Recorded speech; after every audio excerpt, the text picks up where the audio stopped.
the workshop on how to draft your first commercial contract. This is the first workshop of this kind, first open workshop where I am publicly teaching how to draft your first commercial contract.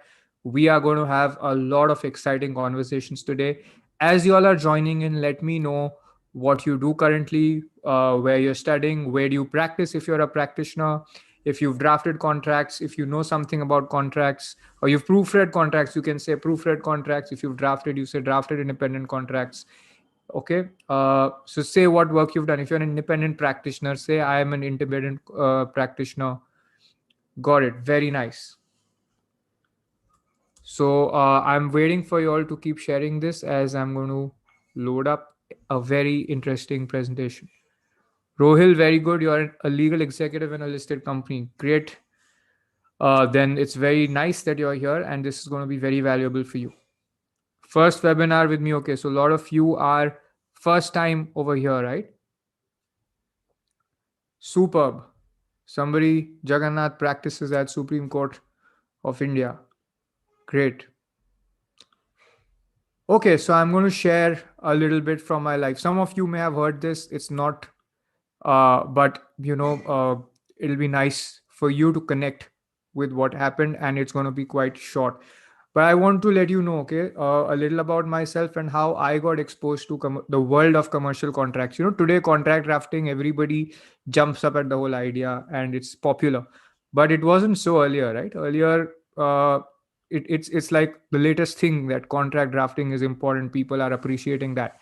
But earlier it wasn't so. So my first, brush with a contract was in an internship that I pursued at AZB and Partners in third year at NUJS. I was studying in law in NUJS in third year, okay? And you might think that, yeah, NUJS is definitely one of the top NLUs. But what I saw in my internship was completely something I had never done. I was shocked to see what a 500 crore plus syndicate loan agreement looks like. They were like, we are used to, Indian Contracts Act, Indian Contract Act, two parties to a contract, offeree, promisor, promisee, all of that. But here we had so many parties. So first, just seeing the cover page of the contract, completely shook me. There were so many things, so many parties only listed. I couldn't figure out who's doing what. Every agreement I used to see in the firm was like that. Okay. Then these documents were exceeding like easily 100, 200, 300 pages. One transaction is covered in 7 documents. Okay. And I'm only asked to proofread. And even that, I can't grasp it fully. Obviously, I know how to read English properly, but I can't proofread such a big contract. I was struggling to do it. And, and then I worked on another document, which was again a private placement of listed non-convertible debentures. There are certain instruments. So when a company issues debt, it's called non-convertible debt. This debt was issued. It's a little like how equity is issued on the stock markets, but some differences are there under SEBI regulations. And this is debt, not equity. It's listed and then placed amongst a select set of buyers. Okay, so this was called a private placement of listed NCDs. The company can choose who's going to like buy these. Okay, but at that time, so much I didn't understand. I could broadly follow what's happening. Like if 100 things are happening, I can follow 5 or 6. Okay, and these documents were also very long. Every time I read a contract, I was very excited. Okay, if I read a 10-page contract, I will understand something. But every time they were running into hundreds of pages. And I was delighted that I'm getting to read these word to word, which I was doing, but I couldn't make all the connections. I couldn't remember everything properly. Okay. And I thought I was learning a lot by reading these documents. But in reality, what was happening was that it was very vague learning. It wasn't objective. I couldn't exactly measure it. If I sat in an interview, then I couldn't answer. Okay. If I sat in a interview, I wouldn't have been able to answer things. I wouldn't have been able to say that, I know this properly. If I read a clause, there was a tag along clause I read, there was an event of default clause I read. If I read those, then I would not be able to answer if you quizzed me on it. I could tell you maybe a broad concept, but why the clause existed, that wasn't written inside the contract. That was the commercial intent of the parties, that this is why I want this clause. That is not written inside. Okay, what happens is written inside the contract, but why the party is introducing that clause was not written. So what contracts were these? Most of the times I was reading investment agreements. where an investor had invested into a company. The big investors, like which invest in high ticket amounts, are known as venture capital and private equity investors. And so there were the venture capital, private equity investors, or there were loan documents, these syndicate loans I'm telling you, where basically there were multiple banks lending uh, to the borrower company. Okay. And the firm was a lot of times acting for the investors or the lenders. Now, every new thing was great and valuable, but I knew that my contribution is very minuscule. I can't make a very big contribution. I'm only proofreading, checking whether the definitions are correctly defined, checking that no random or wrong definition has kept crept in into the document. All these things only I was checking. Okay. Till then I had participated. So in college I had a good track record. I had started doing moots. I was good with legal research. I was good with case research. I even did an international paper presentation in Glasgow on space law. Okay, something on anti-ballistic missiles and space law I had written on, and I had participated in an international moot. But then I realized suddenly that there's a world beyond case laws. The world beyond case laws is the one of contracts, and even contracts are as long as, even longer than many case laws. And I was like, oh my god. And in contracts it's like every little clause, every little word matters so much more. Okay, in case laws you still start to figure out how to filter them, but in contracts the lawyer has again and again and again gone through every word. Each party's lawyer has gone through each word, every subclause, every punctuation. So I realized there's this new world which I need to learn, and it was in the middle of my third year or end of my third year. So half my law school, more than half my law school life was over. Okay, and I was like, oh my god, I had already studied contracts long back in first year, but this first exposure for me happened at the end of third year. Okay, today if that happens, it's really problematic, because we want that really hurts our prospects of building our career, right? Now there was no way for me to test what I learned. Okay, now tell me, when you are proofreading, when you've been given an assignment, let's say to make a note of 50 or 100 lease agreements or 100 franchisee agreements, and you put them down in a table in a due diligence exercise. Like that happens in a law firm, right? If some of you other people who've done law firm internships, did you ever perform a due diligence exercise where you had to write down the different terms in the contracts, and in a summary form or in a table you made the list of dates? You said, okay, whether there's a renewal clause or not, whether it can be terminated for convenience or not. Okay, now that time, do you know you've done this thing, you've done this summarizing work, and there's a reason people say that this is clerical, because you've done this but you don't know how is it material to the full transaction. The lawyer knows, the partner knows, the associate knows, the senior associate also knows, but sometimes we don't know that how is this contributing to the job.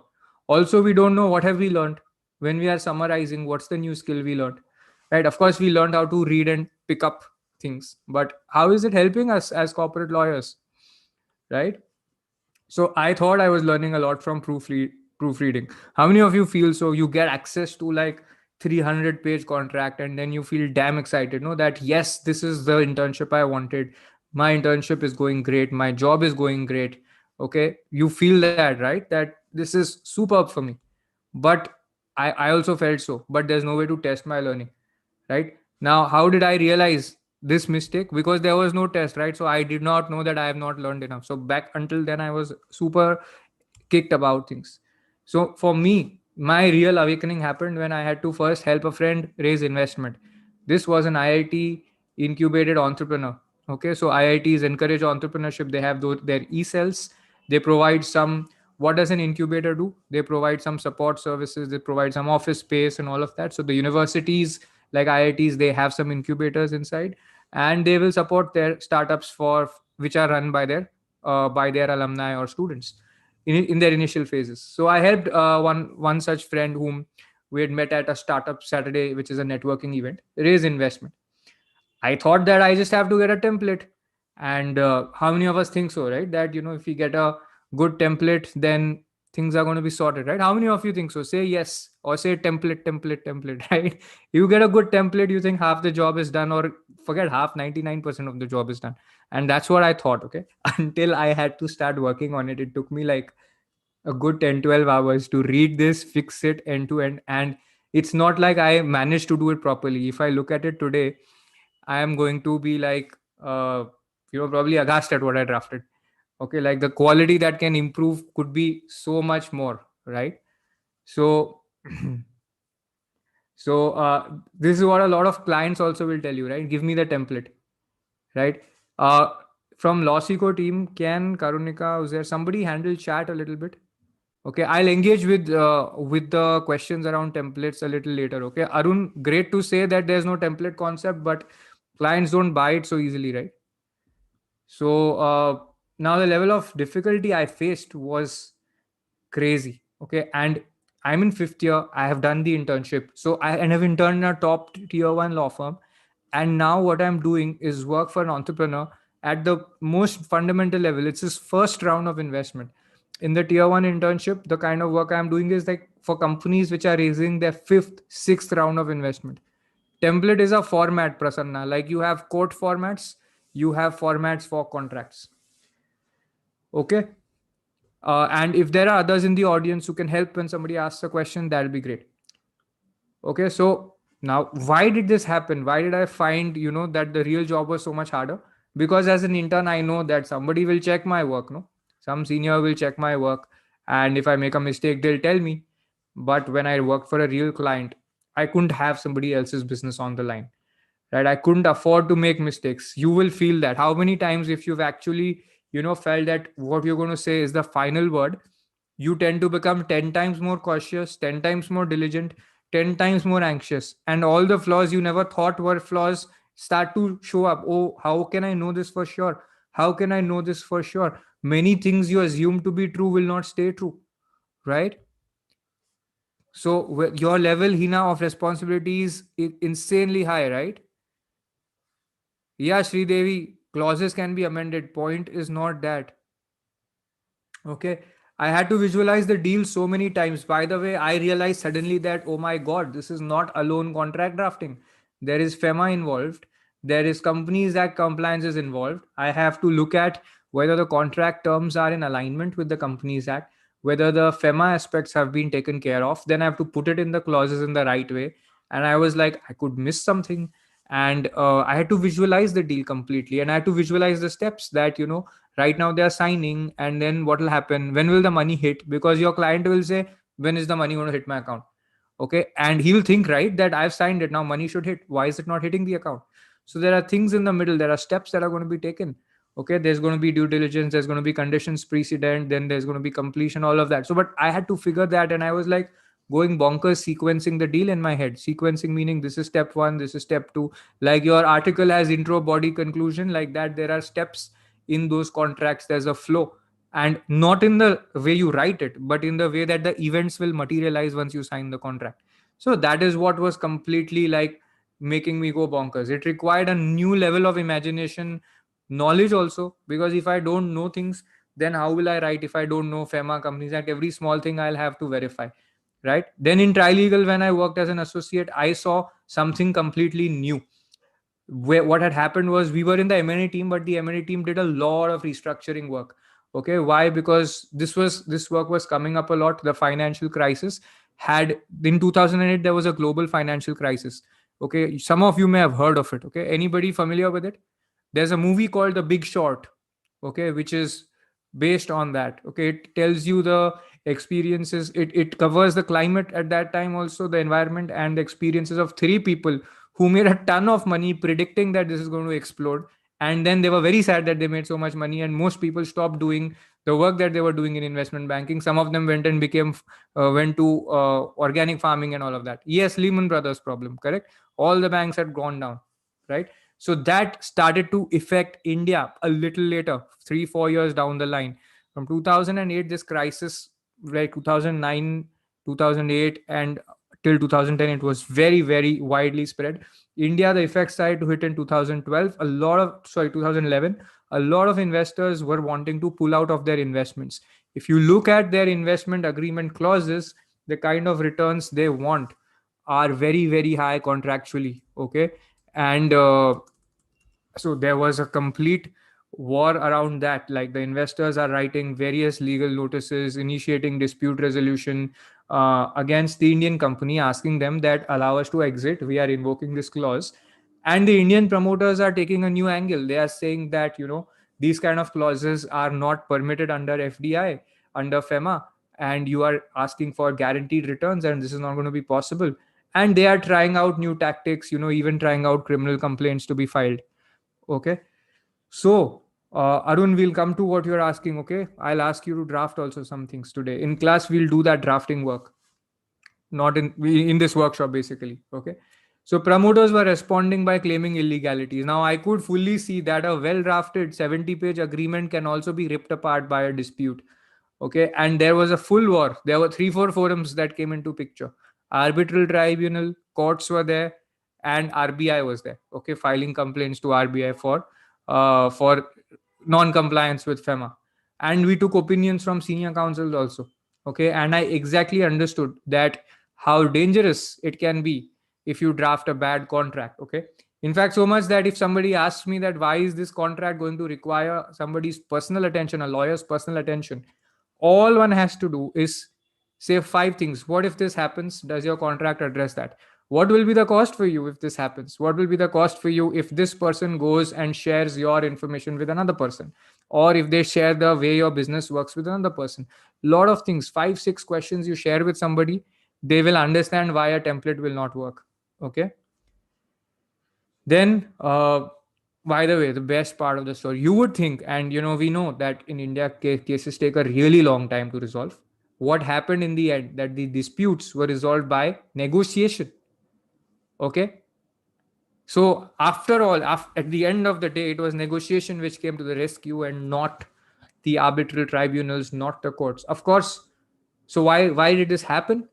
All this happened because every party relied on the contract, mounted the most aggressive offense possible, okay, aggressive strategies, and then when they were fully locked together in the battle, then they decided, now let's resolve with negotiation, because then whichever party is in an advantageous position in court or in the tribunal will say that I am going to get a better deal.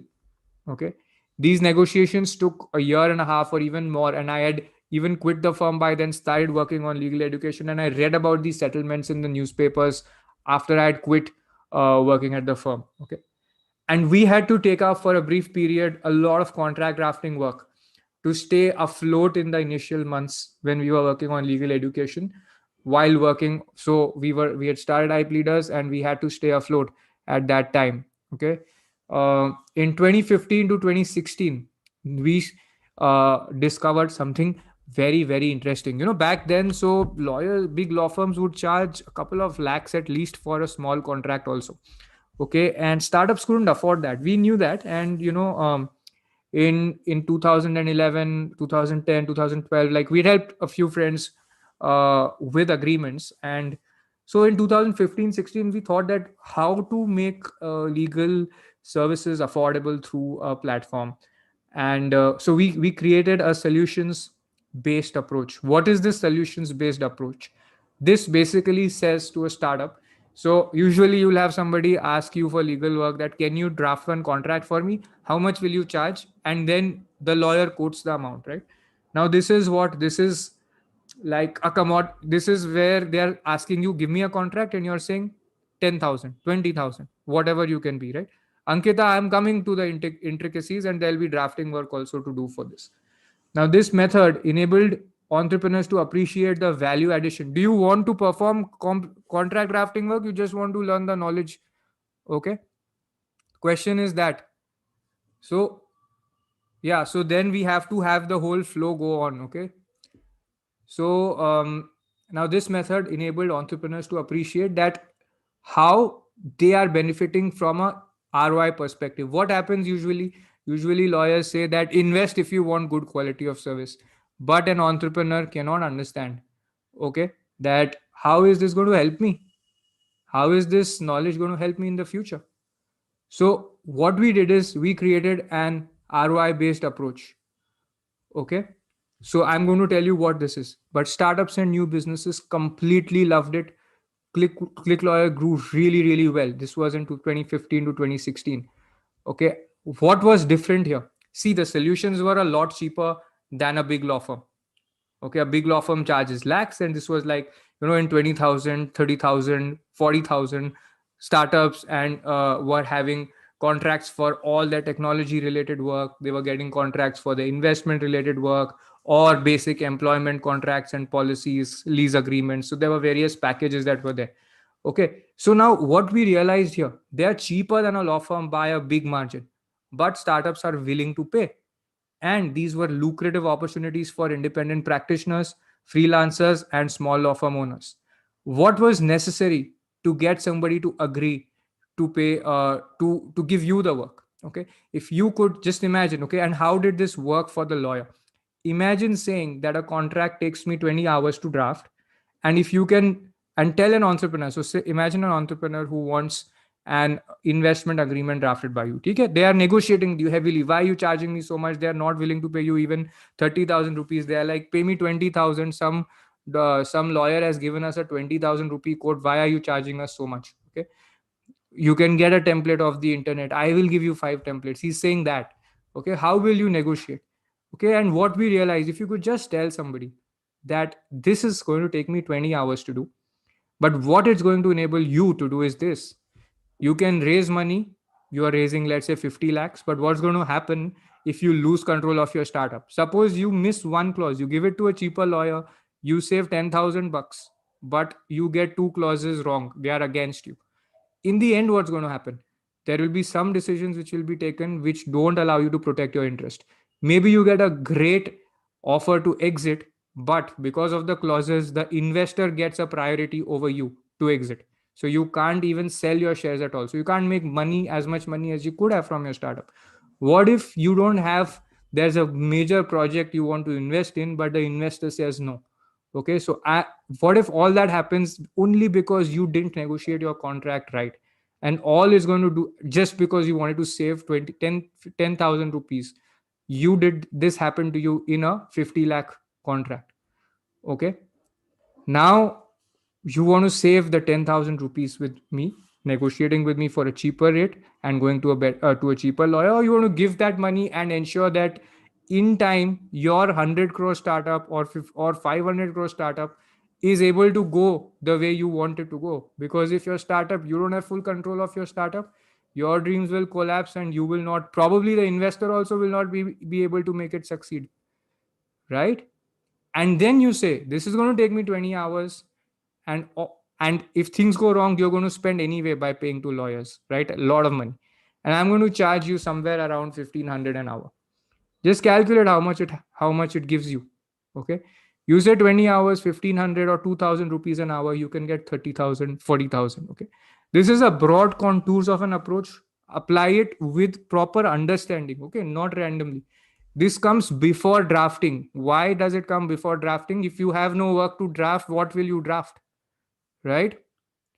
Arun, bang on. The real test of drafting is exactly this. And the problem, Arun, is that people say, you are saying that the real test of drafting is badly negotiated contract. Okay.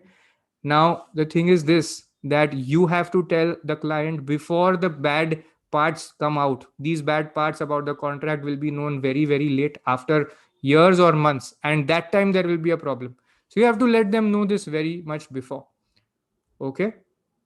Now, a personal physical trainer charges that much. Every client will understand that this is the cost of this. A lawyer can very much charge that much. Some of you will say that, but law firms charge us hourly, and hourly billing never has worked.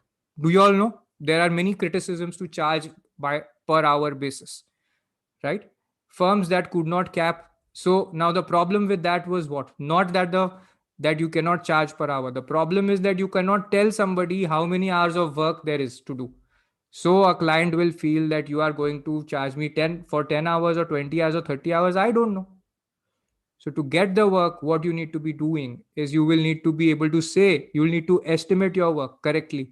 This is the work I will do. This is how much it will take. And this is how I price my time. Now, what is the difference here? If your calculations are wrong, you will make a mess about it. Okay. I am here how to draft your first commercial contract. If you are learning that, the first step is going to be how to get your first commercial contract, right?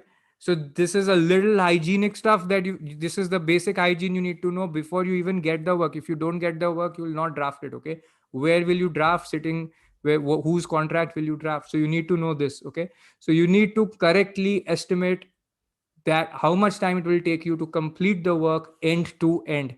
If your calculations are wrong, you will make a mess of it. Why? Because you will either give an arbitrary quote and the client will realize isko nahi pata hai, right? Or you will give a quote which is too little, which takes too little time. Client will say yes, very happy to give you, but you will realize that you have to spend 5 times more time to do it.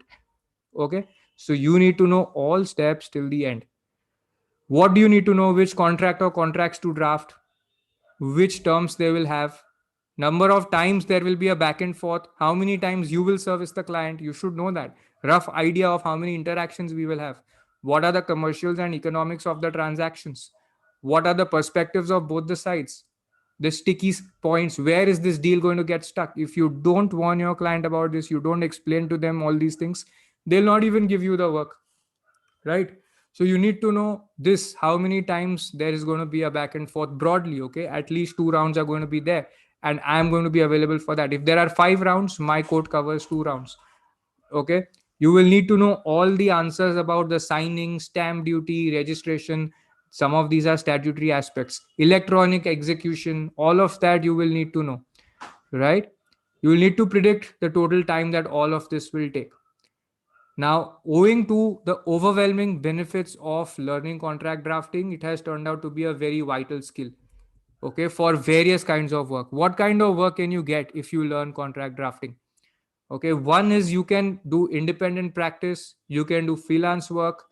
Okay, if you're a lawyer, I'm giving you some examples of people who have done this work. Okay, Chetna Agarwal, 2018 graduate from Jitendra Chauhan College of Law. Anybody from that college here? From Jitendra Chauhan College of Law in Mumbai?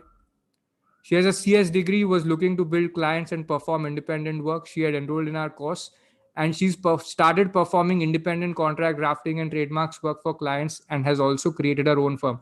So lawyers can so if you want to do freelance work, independent contract drafting work, you can do that independent work. Then you contract drafting is a great source of revenue.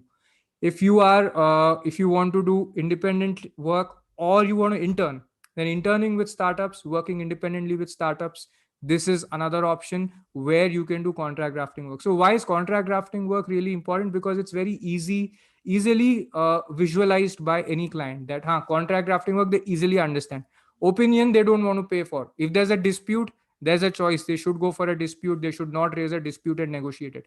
But when there's business to be done, a deal to be had, they will always go to you, unless obviously they choose to do the work themselves.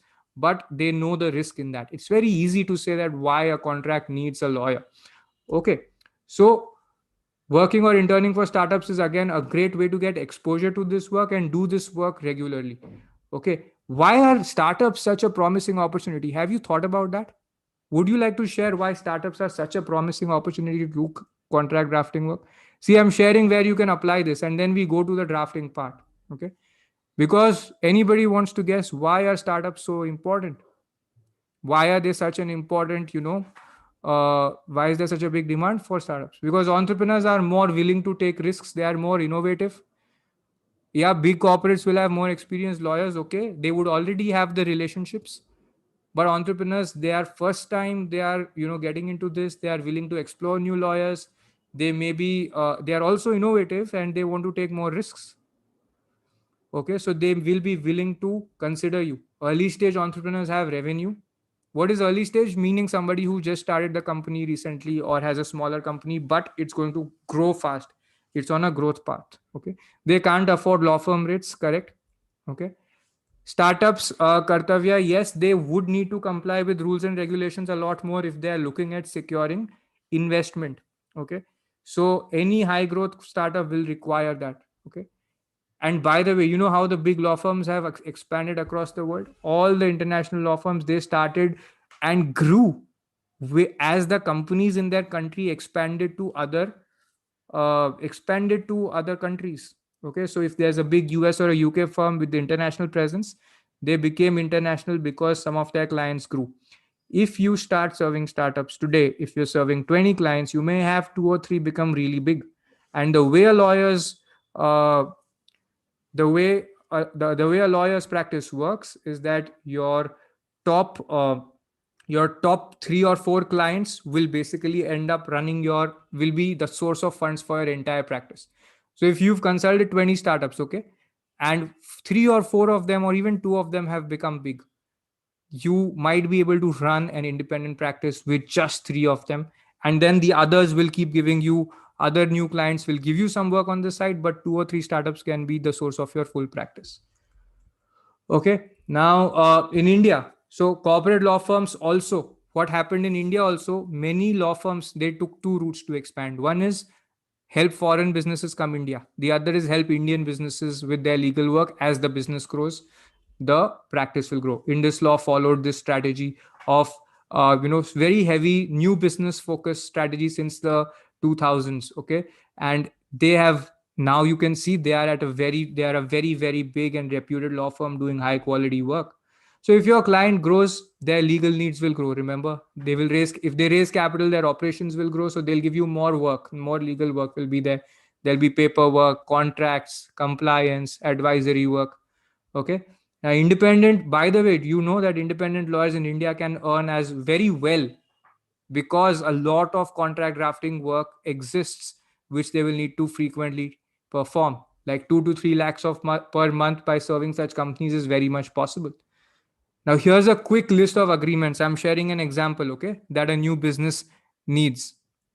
And those of you who want to understand which agreements will a new business need, co-founders agreements, memorandum of association and articles of association if they're incorporating a company, LLP agreements, employment agreements, services agreements, stock option plans, lease and leave and license agreements, software as a service agreements, software development agreements, licensing agreements, distributorship agreements, various other contracts are there. How many of you already know how to draft all of these? How many of you already know how to draft these?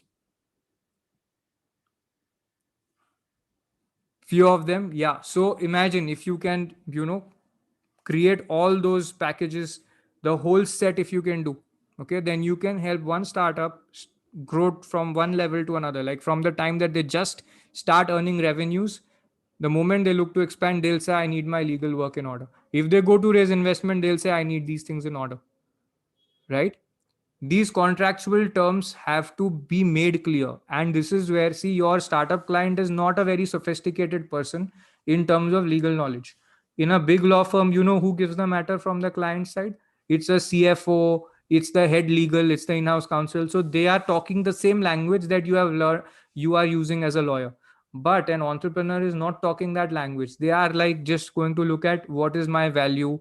Okay, so these points, as Sumit, you are asking, if these contractual terms are not clear, or some gaps are there, then you will have to flesh that out. That is where people agree to work with you. Okay. So now this is already, like, if you count how many are there, 1 2 3 4 5 6 7 8 9 10 11, about 12 agreements, right? Yeah, Arun, infrastructure project contracts, if you want to do as an independent practitioner, that's a bit difficult. You can do those in the firm. Okay. Uh, Now, earning additional income alongside litigation. This is another way you can use a contract drafting practice. Independent contract drafting assignments and retainers from various.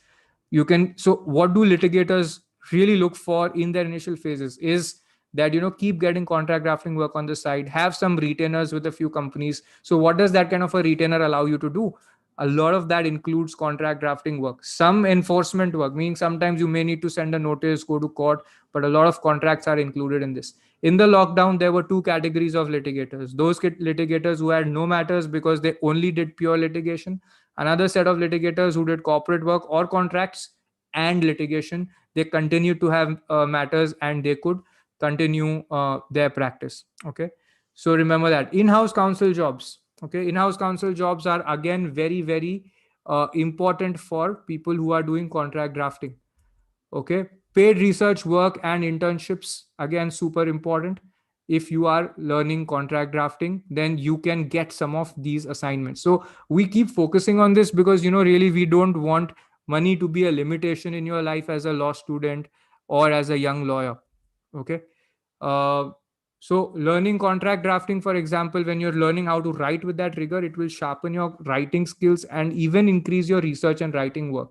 There are lots of students, so this is possible. Okay, lots of students from our courses who've interned either with and taken up research positions, or people who've done in-house work, okay, after doing the learning contract drafting, because this skill actually helps you do all this kind of work.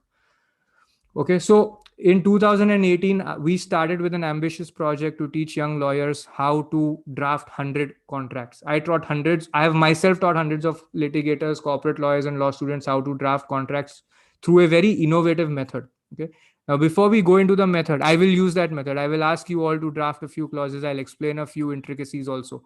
But my question is this: if you could earn even 5,000, 10,000 per month as a student, would that make a difference to you, and how?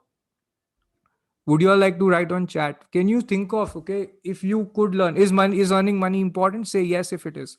Okay. Also, is practicing your skills important? For that also you can say yes. Okay. Yeah, yes to both. Okay, so practicing your skills is important, earning money is important. What about future career options? So if you could earn money today, maybe not a lot of money, but you could also use that to secure your future, not through the money, but because what you're learning today is going to help you in a law firm job or in a as an in-house counsel. It's important. Okay, got it.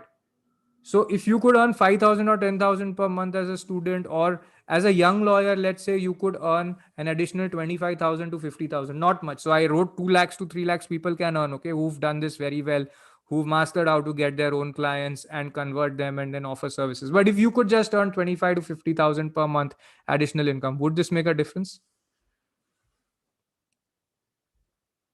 Palak, we'll talk about some of the business aspects. Okay. How will it make a difference? What can you do? You learn more than your peers. You'll be able to manage your life better. You will feel more successful. You will have a few more clients than others. You can lessen the burden on your parents. Yeah. You can get ahead of others. Very good. You can invest more to learn. Sure, Pooja. Very good. Right. You could aim higher, right? Once you hit this, then you can aim for the next level of growth. So if you could also prepare for your career alongside this, then it would matter. That's what you all have said. Okay. So now let's jump to the steps required to draft a contract. Okay. I will assume for one moment, because what that you know how to draft it. Okay. After that, we'll go into the drafting part. But for this part, just just know the steps that are there. Okay, Vishalakshi, we're not talking about the CS course right now. There's a lot of resources outside. You can look online. LawSikho has published a free book also on it. Okay, so let's jump onto the steps required to draft a contract. Why am I telling you about the steps? Because we think that the work in the contract drafting is to draft the contract. It's not that alone. Okay, there are a lot of steps and we overlook it. Like 6 months back, I tried to write down step by step what happens when a person drafts a contract. This is what I came up with: conversation with the client and inputs on which contract is necessary. Most of the times we skip this contract and we start with the client saying, boss, I need an investment agreement, give it to me. Later you realize there is no stock options and they are promising stock options under the investment agreement. Then you realize there is some license missing. Then you realize there's some employment agreement missing. So the request for one agreement turns out into a request for 4 agreements or 5 agreements. So you cannot go by what the client says. You must have an initial conversation. That's step one. Step two is you will need to gather the client's requirement as per. So this is the first one, okay, preliminary step. Then you'll have a detailed form. I'll show you something called an information requisition form, which we use. Okay, this we share with all our students. I'll also give you a look into that. And what you need to do is you need to be able to create a table of about at least 25 to 50 fields for some of the more for the longer contracts, so that you can have the client give you the information you need and also think about what could go wrong and what new protections they want. Okay, so your form will basically, you will not write the clauses of the contracts, but you will think of the commercial situation they are protecting the client for, and you'll write that if this person leaves your company without notice period, what will you do? So the client will think, okay, should I have something else here? Should I have him buy out his notice period? like that. So people will think more, and the clients start to think that you're on your side. Okay, I'm using the word client, but it could be somebody you're interning with also. Even if you are interning in a firm and you are working doing this for a senior, this will help. Okay, so gathering the requirements through a table, a detailed one, okay, that is going to be important. That's the second step. Third step is, now you've started drafting. First step is initial conversation with the client and inputs on which contract is necessary. Okay, so somebody says, hey, I want an asset purchase agreement. And you say, okay, sure. Which assets are being purchased? Oh, there's a software, my company has made a game and that needs to be purchased. You will be like, okay, this is an online game. You'll be like, yes. So now this, a virtual asset purchase agreement will be very different from, when you buy like a running business, a factory, or certain movable assets, right? A situation where you purchase like software will have IP, tons of IP clauses. Okay, so people may not be able to tell you the exact thing, so you have to filter that out. Then gather the requirements as per the predetermined framework. I'll show you a tool for that. Conversations for factual clarifications you'll need to have. By the way, guys, before I proceed further, I want to share with you that there's a special offer that I have for you. Those of you attend the whole session today till 9 p.m. Okay, you must attend for 3 hours. Will be eligible for a free session on music license agreements, which I will, the link to which we will share on Zoom chat at the end with those who are there with us. Okay, we'll share that with you at the end. So this session will be on Saturday night, Saturday evening. This will be taken by Ritisha Mukherjee, who is our expert for the media and entertainment law course. If you know about the movie Gully Boy, she was part of the legal team. She was the lawyer acting for that movie, doing the legal work. Okay, so she will be taking a session on a music license agreement. Hi guys, Samanika here. I believe Abhyday's signal has gone down. So, yes, yes, yes. Understood, understood. You don't have to write that. I've understood. His session signal has gone down. So, Ritisha Mukherjee was working with Excel Entertainment. It is the same production house which is responsible for Gully Boy movie. I'm sure most of you might have watched that movie. तो अगर आप अभी भी movie के and में देखोगे तो जहाँ पे थैंक यू क्रेडिट्स आते हैं वहाँ पे you'll find Ritisha's name mentioned. She was the legal manager for Excel Entertainment, and she'll be the one who will be giving this special session on music license agreement drafting class. So stay there, make the best out of this session, today's session, and Saturday's session. It is, the class is scheduled at 8 p.m. So I'll be sharing the WhatsApp group link here. And the details of the class will be shared on that particular group as well only. I think Abhida is back now. Yeah, I'm back. Okay. So, Samanika, can you handle chat a little? There's a lot of people writing, so I'm not Karunika able and I to. are here. We'll do it. Okay. Okay. Thank you. Then you will draft the contract and share it for review. Okay. So, this is the step one, step two, step three. When you are drafting it, you will have some doubts. You will talk to them or you will put comments. Then you will share it for review. This will take minimum 3 to 6 hours. If there are multiple contracts, this can be divided into 20 hours also. For a moderate, so 3 to 6 hours for a simple to a moderately difficult contract. Contracts you've done like 10 times and they are small, you would only take 3 to 6 hours. Okay. Then you'll receive the client's feedback and comments on email. Then after that, you'll talk to them on phone. Okay, that you will talk to them about what the requirement is. Step three, see here again. Step three is your draft. You're having conversations for any clarification with the client when you're drafting. Okay, when you're new, you will have this problem that you will want to have clarity from time to time. So while drafting, you may seek some clarity. Okay. Fourth step is you draft the contract completed, share it for review. Fifth is you get the client's comments and then you will have to have a phone conversation if they say need to discuss, or you want to explain a complicated point to them, so you will discuss this with them. Okay. Then sixth would be other side is saying I need these changes.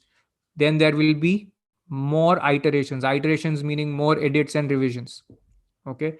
Then you will share the final draft with the client. Then this is not over. Okay.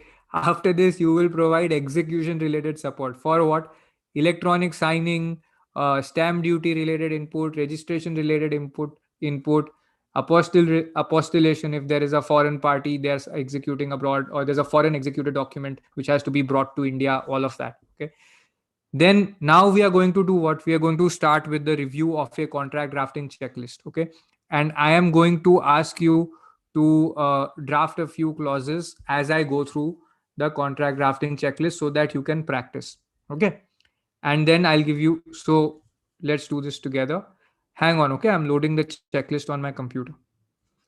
And if you all want me to, so this is going to be a bit technical. Okay. Those of you who don't like technical stuff and you feel there's a stress on your brain, guys, you all wanted to come to learn here, right? So this will have that feeling. So I would recommend that you stay through it. Varna, how will you learn a complex skill such as contract drafting, right?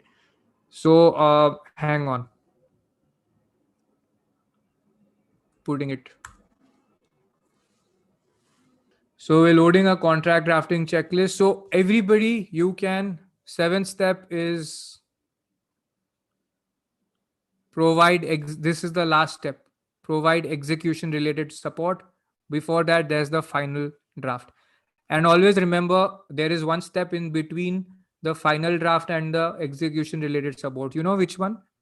Most of the times, the lawyer creates a format and says there will be content in the annexures or the schedules. And that content never comes, and parties end up signing the document. Okay. And your main contract refers to lots of information, list of assets purchased. And then you realize asset purchase agreement is signed without the list of assets purchased. Or there is a pledge of specific property, and you'll realize the pledge agreement has been signed without actually finding the property. Sometimes in mortgage also it happens that you don't have the proper identification of the property mortgaged. Okay. uh Puru, as per as an intern, the problem is, forget knowing all the laws. There is like basics which is not known. We are not sure that we have even referred to one aspect. So the challenge is there. Statutory aspect I will come to. Okay. Every sector the statutory aspects are different. Like for example, if you're in the if your company signs a contract, you will always have to have a board resolution in favor of the person signing the contract. Okay. Sometimes a power of attorney may also be needed. So there's a companies act aspect there. If you have important, like business contract where undertaking of the business is being transferred, then parties will ask for shareholders resolution. That's in companies act. So how to be sure? No, unfortunately there's no formula for that. But what you'll have to identify is if that sector has a regulator or any statute applicable, then you'll go through it to ensure that it's correct. Like in a shareholders agreement, all the meetings related provisions. Do you all prefer if I speak in Hindi or English as compared to English purely? Say yes if you prefer Hindi. Everybody saying English. Some of you are saying Hindi. Okay. So I will go a little slower and I will speak in English with a little bit of Hindi. Okay. Okay. It's anyway, it's not going to be very complicated Hindi. It will be fine. Fine. Got it. Okay, so what was I saying last? Let's get to the contract drafting checklist, and I'll ask you to draft some clauses also. Okay, so let's look at what is the anatomy of a contract. So this is a document we have taken out from our course, the diploma in contract drafting. I'm just telling you how many clauses are there in this. This document is 6 pages. Okay, and most contracts will need 29 clauses. Okay, at least. Some of them don't have it, but any document will need these 29 clauses. I will take you through some of them. I will explain some of these to you. Okay, and then what we will do is we will do some drafting practice for approximately 45 minutes right now. Okay, this is the title of the first clause, is always the title. What is the title? Like leave and license agreement. It could be you can't edit this checklist. Okay, this is my version. I have made this document, so I only can edit it. But you will get a PDF inside the course. Okay, it's only for the students of the courses. I'm taking you through this document. Don't worry. First clause is the title. So what is the example of a title. You see at the top of the document, there is a title that it's a leave and license agreement or an employment agreement or a shareholders agreement, like that, or a shareholders share subscription agreement. That's the title. Is the title is the title binding? जो title है contract का, ये binding होता है क्या? Question है ये. और टाइटल के ऊपर क्या होता है वैसे कॉन्ट्रैक्ट में? What is above the title? What else does the contract have before the title? Title is not binding. Very good. Title is indicating only the nature of the contract. Very good, Bhavit. Stamp duty. Super. Hina, okay, great. Stamp duty and cover page. Cover page may not be there in every contract, but yes, title is there. Title is not binding. तो क्या होगा कि right hand side पे, some of you are asking me in chat, you all are telling me the answer ना. If other people don't know, you can ask me. I may say you are right, but if you didn't follow, आप पूछ सकते हो कि नहीं मैंने follow नहीं किया. ठीक है. Index can be there. Index will come after the title. Okay. You can have it before, that's fine, but index and all is not necessarily in all the documents. All right. Stamp duty part is there. Non-binding and binding can be there, and you can put that at the end also. Ananya, stamp duty is a tax that you pay to the government for signing a contract that is enforceable by the courts of law. Okay, but how what is the proof of that? You buy paper from the government. It's called stamp paper. Okay, you can buy it digitally also today. There are e-stamp papers which are there. Stamp duty is mandatory. Okay, without a stamp duty, without the document being on stamp paper, it doesn't become enforceable. Okay, sometimes some people didn't understand the binding and non-binding part. Sometimes some parts of the agreements. So guys, यहाँ पर ना आप लोगों का सबका difficulty level अलग अलग रहेगा. तो मैं एक एक लेवल पे मैं एड्रेस करूंगा, बट किसी किसी को लग सकता है बहुत सिंपल है, किसी किसी को लग सकता है बहुत कॉम्प्लिकेटेड है. मेरा गोल ये रहेगा सब लोग समझ पाए. I will try that everybody is able to follow. Okay, I will not exclude. So if you're very smart, you may feel that this is basic, but we will go from basic to advanced to some extent. End में बताऊंगा क्या complications आते हैं. Okay, हर sector के. So stamp duty all understood. The stamp paper has a print on the paper जिसमें लिखा होता है आपने इतना पैसा गवर्नमेंट को दिया है उसके लिए. और हाई वैल्यू कॉन्ट्रैक्ट्स में क्या होता है कि अगर 1% की भी स्टैम्प ड्यूटी होती है और 1 करोड़ का कॉन्ट्रैक्ट हुआ तो 1 लाख रुपए हो जाएंगे. तो उसमें आपको बैंक फ्रैंकिंग करके देता है. वो छोटा सा एक स्टैंप लगा देते हैं जिसमें लिखा होता है कि आपने कितनी स्टैम्प ड्यूटी दी है.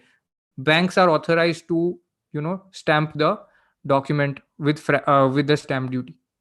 Okay. Statutory, most important statutory requirements are stamping, registration where immovable property is transferred. Okay. Does stamp duty change with type of agreement? Yes. Changes with type of agreement, changes with the state in which you execute it or where you bring it. जिस state में आपने वो document को sign किया है. Okay. जिस जिस state में आपने साइन किया है डॉक्यूमेंट, वहां पर की स्टैम्प ड्यूटी लगेगी. और अगर आप एक स्टेट से दूसरे स्टेट लेके जा रहे हैं और दूसरे स्टेट के कोर्ट्स में एनफोर्स कर रहे हैं, तो आपको इंश्योर करना है कि उस स्टेट के अकॉर्डिंग भी दी गई है अगर ज्यादा ड्यूटी है वहां पर तो. Okay. Meaning of title not binding और binding means that does the title. अगर आपने टॉप पे लिखा है shareholders agreement and you actually sign a lease agreement, तो क्या होगा?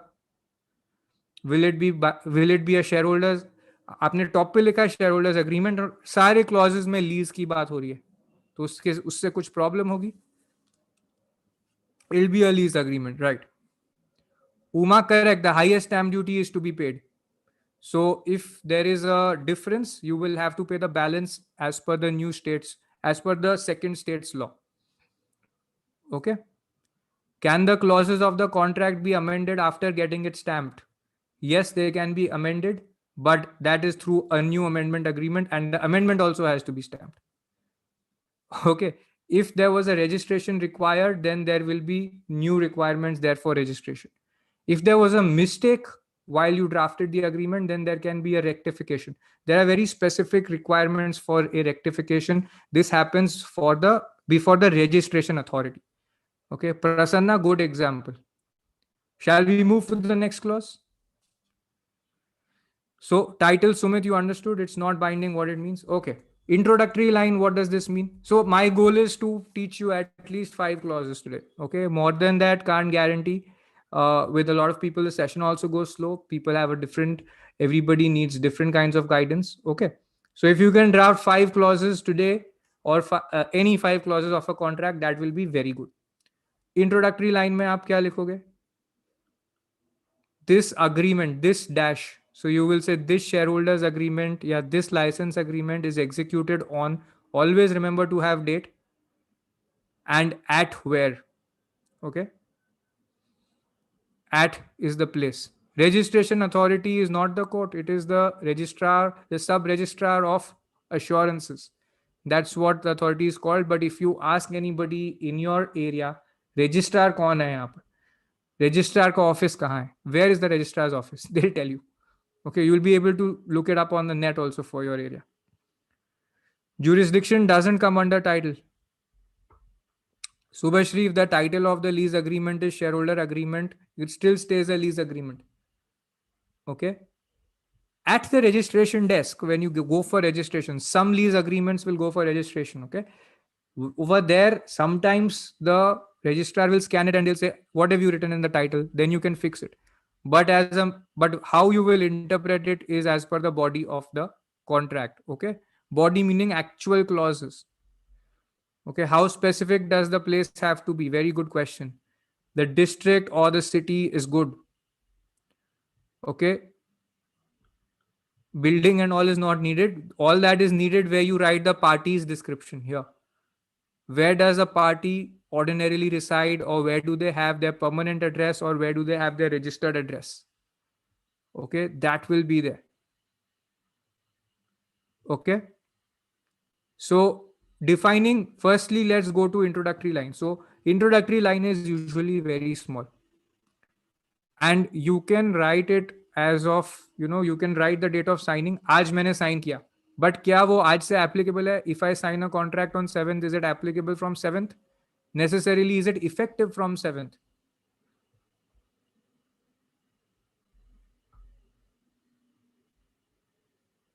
Not effective from 7th. Hina, if I address this question right now, everybody will go like in another place.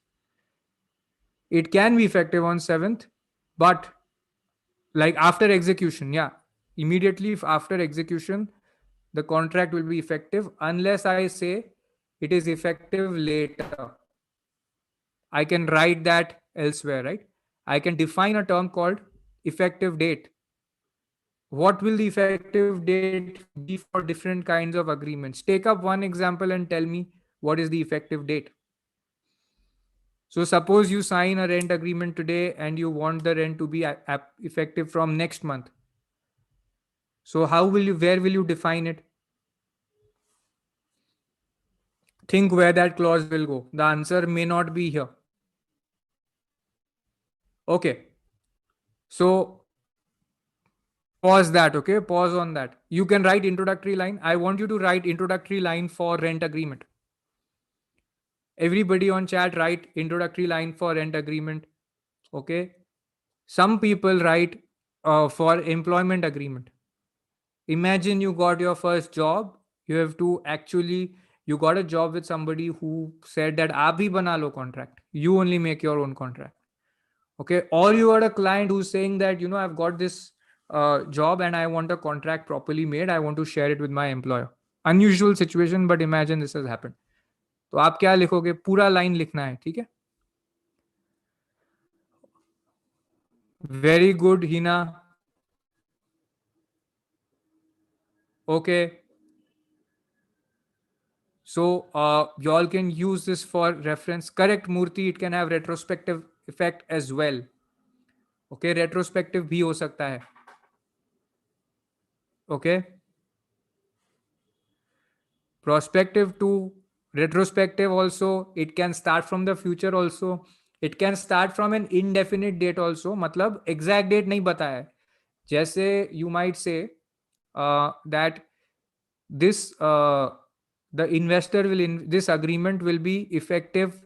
So let's say this agreement will be effective when the approval is obtained by this authority, from this authority by the party number 2. Okay, उसका date नहीं लिखा, right? That can also be there. Yes, Farah. The effective date could be after receiving NCLT's approval. Where you need approval of a statutory body, it will always be like that. Okay, that you will sign it on a particular date, but the date from which everything becomes effective will be after the date of the approval that is obtained. Okay, very good, Siddharth. Now, after that, you go to parties and their description. Who are the parties? So, how do you define a part? How do you write the party's name? Effective date. So if the effective date is different, you can have a separate clause. It will not be in the introductory line. Doesn't need to be on the introductory line. If it's a different date, वो दूसरे जगह लिखी जा सकती है. कहां पर? जब आप मेन क्लॉजेस में आओगे, अलग से डेफिनेशंस के बाद जब आप मेन क्लॉजेस में आओगे, तब आप लिख सकते हो कब से इफेक्टिव है वो. Okay, very good Prasanna. Then parties and their description clause. You can always write. So one person asked whether I can write a rent agreement without any lawyer. You can. That's fine. Okay. Parties can make their own contracts. But if you are wanting to start a legal practice, do freelance work, independent work, so if you want to do this for clients, right? Okay, great. Parties and their description. So identify. आपको individual तो आप easily बता सकते हो. You can say मेरा ये आधार number है, I have this Aadhaar number, this is my address, this is my age, son of, daughter of, you can say that, right? But how will you identify a company? Quick question. Yeah, Kanika, good. CIN, very good. और कैसे identify कर, और कैसे बोलोगे? Okay, you can put, if you have the number, you can put one of their PAN numbers or dates. Okay, DIN is for individual directors, right? Super. So I write a company clause. Okay, maybe you want to look up Reliance Industries Limited and write down. Who's going to write that down? Reliance Industries Limited का CIN क्या है? Okay, registered address as per MCA, right? CIN number and registered address is very important. These two will do the job. Okay. Very good. If somebody doesn't have a CIN number, company नहीं है, but GST पे करते हैं, तो GST number से आप identify कर सकते हो. Why do we take these details? क्योंकि it's a way to identify a particular party. Address change हो सकता है. CIN number एक entity का एक ही रहेगा. इसलिए that is very important. Good job, Gaurav. And then you can write their registered address also. Good work. Okay. So I'm going to move to the next one. Good. Everybody has posted. Yeah. Very good. Can the introductory and party detail be clubbed and made one single clause? Yes, in some agreements it is done. Okay. So it continues into the next one. तो वो क्या होता है ना, enter डाल देते हैं bye and between करके, फिर then they write the parties names. You can write if the person is comfortable sharing. Usually people share it now. So you can write their Aadhaar number. That's fine. Also write some one way to identify their address. Okay. अब preamble बताइए. What is the meaning of preamble? So these are short sentences. Have you seen that? Whereas, colon, and then they give the background. Nowadays, you can write a lot of, UK based contracts are saying introduction and then they write the background. Okay. Proof of address can be needed as a part of diligence. It's not needed. Like, what proof will you write inside the document? You'll just say this is the address. Okay. Yeah, Anush. So give me a preamble for a, let's say Marvel is giving out. So Marvel का corporate, चलो Disney ले लेते हैं, ठीक है? Disney is giving out a license to create Baby Yoda toys. anybody watches Mandalorian, Star Wars तो देखा ही होगा, ठीक है? तो they are giving a license to a company, a toy manufacturer called Mattel, to make, independent companies हैं, to make baby Yoda toys. असली में आता है 2,500 का, Amazon पे इसका टॉय आता है. तो how is this made?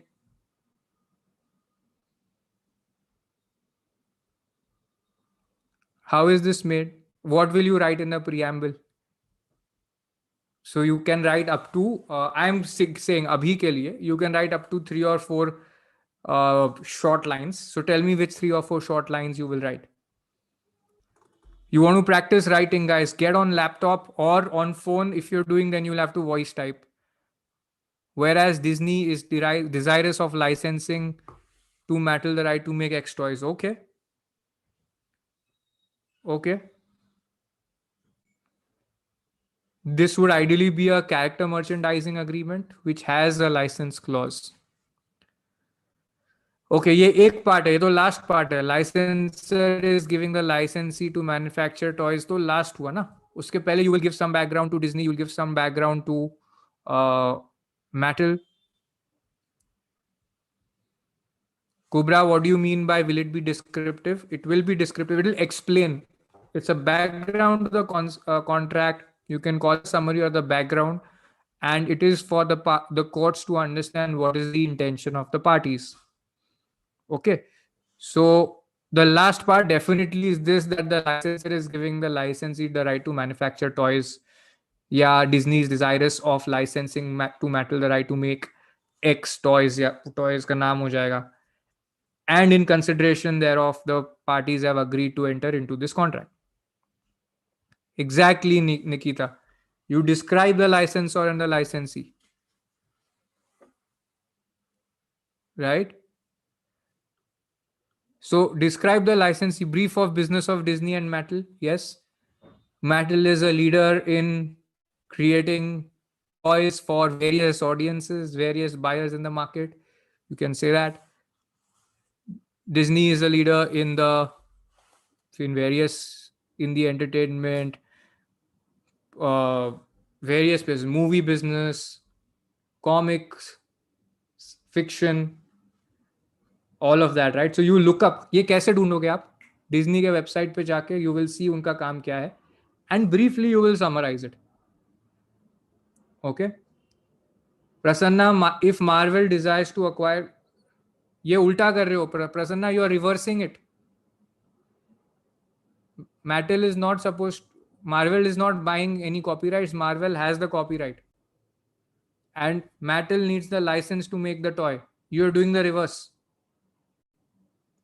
Yes, Hina, it's the understanding of the parties, but a broad one, conceptually only.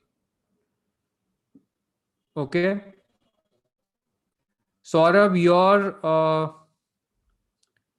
okay, this is, you're referring to another document in the preamble. You can do that, but ये actually operative clause होता है ना?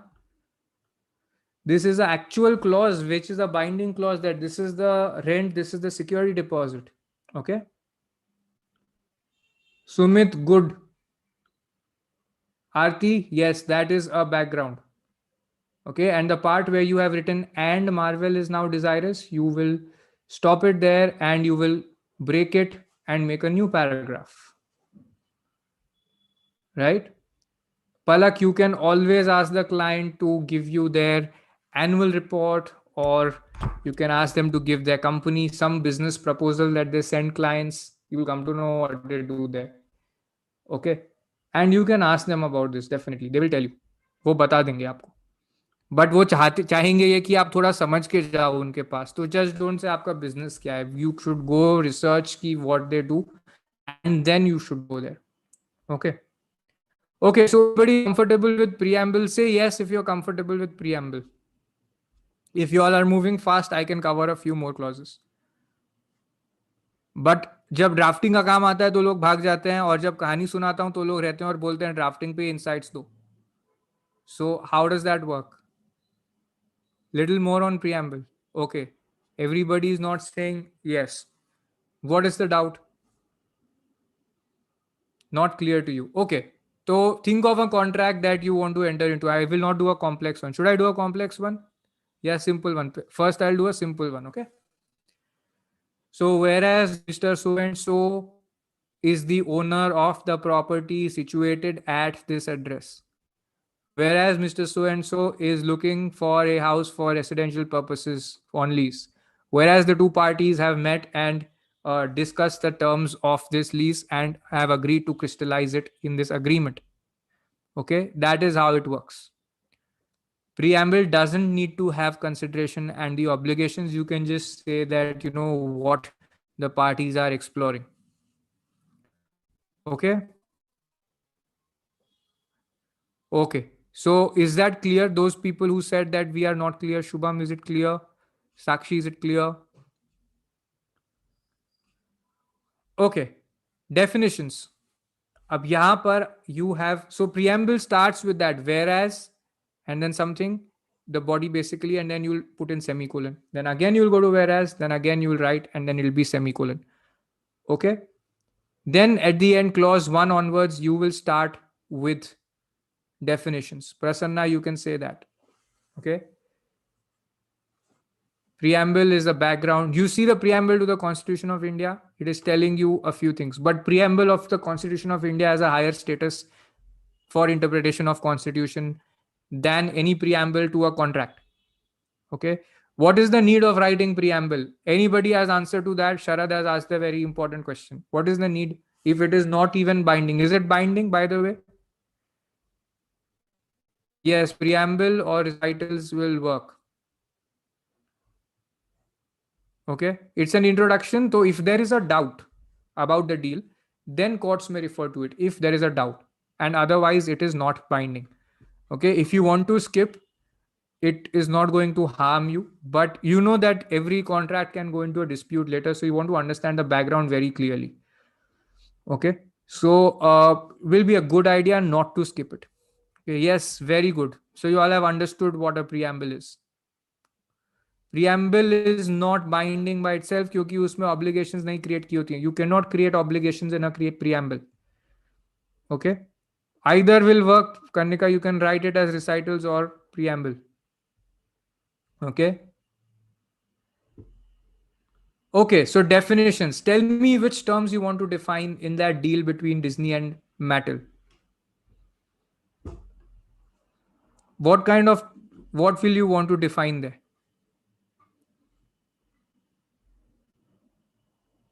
You want to define toys, okay? What kinds of toys will be made? Soft toys or what? Toys of different sizes, okay? Technical words. What technical words will you define? What technical words will you define in an employment agreement? Will you need to? Okay. Distributor, if you have a distributor. Manufacturer, price and size. This is not in the definitions clause. You can say merchandise, Pranshu, good. You can define merchandise. Merchandise means all toys, keychains, or any other articles of any nature which depict the character or the symbols that have been used for the character Baby Yoda. That can be there. Okay. So it's very important to understand what merchandise can be made. Will they only make toys? Will they make keychains also? Can they make laptop covers? Can they make mobile phone covers? Okay, that is very important. So Pranshu, good. You may define other terms as well, as you wrote toys, or you can say how do you define Baby Yoda? Very good one. Okay, that the character in the Star Wars comics or in the TV show, you can do that way. Yeah, so a lot of you have started going into term remuneration. Very good. User manual is not a definitions clause. ठीक है, तो अब you've moved ahead. Definitions पे रहो. Definitions खत्म आपके लिए. Licensor and licensee you will define in employment in a lease agreement. Okay. Okay. So now you will move ahead in any complex contract, intellectual property license contract, character merchandising, even in lease contracts, you will have definition of leased premises. You will have definition of lessor. Okay, lessor you may define right where the name of the party is. Okay, where you write the name of the owner, you will write lessor over there in brackets and in capital, right? Okay. Latin, like, Abu Bakr, that now this agreement, witness it here under. You can write like that, but it's not necessary. You can say both parties have agreed uh, in consideration for mutual promises to the following terms of the contract. Okay, that's sufficient. Is what binding, Zahira? Definitions are binding.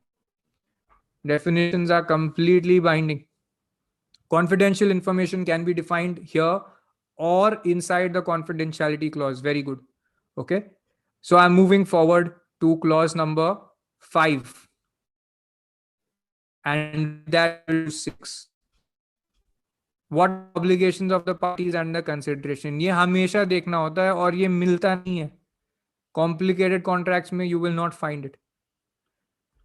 Can you skip a punctuation in a line and then define it? I didn't understand, Anushka. Okay. अभी थोड़ा complicated करना है और simplify करना है. क्या करना है? You want to make it more complicated or simplify? So somebody, people who wanted more complicated, say complex. Okay. What was the sixth point? Effective date. Okay, so I am going to go a little complex, and those who are wanting it simplified, you ask the question, okay, when you're struggling, because we will push you to do more complex stuff. Okay, so what is the effective date? वो बात कर लिया. We have discussed effective date. Now let us understand when you cannot write effective date. In investment transactions, there is a modified version of effective date. Okay. So क्या होगा investment transactions में? There will be a lot of due diligence that will be done. There will be gaps that will be identified. There will be things that will be fixed. Okay.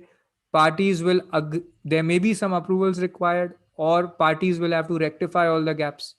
तो इसमें effective date एकदम clear नहीं हो पाती है. इस in investment agreements effective date is called a completion date. Okay. Completion date मतलब उस दिन इन्वेस्टमेंट होता है. See, you remember a normal agreement, okay? A normal agreement for services. Once I do the work, I get paid and job done. Over. In employment contract, what happens? I do the work, I get paid, and I keep doing the work every month, repeating work. Same in lease agreements, okay? Investment agreement is what? That some after a particular point, I get the money and then the relationship starts, right? So, how does that work? Okay, Tejasvi, this is there at the end. Get in touch with the placement team, they will do it. Okay. So, when will I share the WhatsApp groups link? At the end for the free class at the end. Okay. So, acha, chalo, somebody wants to invest 10 crores in your company. What must be done to get the money? There will be certain items that will be said. First you do this, first you do this, then you do this, then you do this. Suppose you want to take a house on lease and the uh, you want the lessor to put certain furnishing, to install some water pump, to put a chimney in the kitchen. So what will you say? Do A, B, C, D, E, F, G, right? You will list those actions out. So when will the contract become effective? I don't know when the landlord will do this, right? So I will say there's no blank screen. There's a proper screen here. So when will it get effective? No, Kartavya, that is different. That is after, at the time that the money is received, AOA and MOA is agreed to and filed immediately. Okay. Not that one. When will it be effective? There are things that have to be done before. Each item is called a condition precedent. Okay. Now these are like technical terms for every contract in every sector. In investment contracts, it's like this. When the last one gets done, okay. So when you have 7 things to do, when the seventh one gets done, it becomes effective. Okay. Now you pay the money, I'll issue you the shares and I'll pass the board resolution issuing the shares. That's what's going to happen. Okay. But we signed before, right? Yeah, but Murthy, when will the possession be taken? I'll not take possession until you fix the house, right? So when the last of all the conditions is fulfilled, I will go ahead and take that possession. I will write that rule. It's a principle like that. When the last one is fulfilled, then I will take possession. But if the last one is not fulfilled, then it will be done. Okay. Abhyuday, your signal went So really followed. bad. We missed you in the last 2 minutes. Can you repeat what you You said? missed in the last 2 minutes. Yeah. Yes, I said one sec. You can turn off your video. Your signal is really low. Guys, if you have any questions, write them in the Q&A box of Zoom chats because there are more than 100 messages here. So I might skip them. You can ask your questions in the Q&A part and we'll address them here. Somebody has asked how to find a CIN number. I'll just type it out.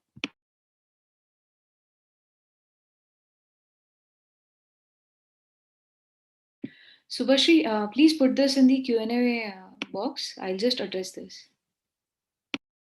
Hi, sorry, there's a internet problem here. Router's gone off.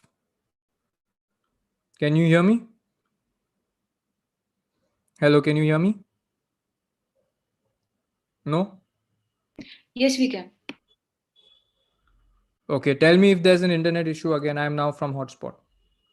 Okay, so how many of you are learning? How many of you are benefiting? If somebody is not benefiting, say not benefiting. Somebody is benefiting, say benefiting. Okay? Those who cannot follow, say can't follow. Okay? Clear. Say can't follow if you can't follow.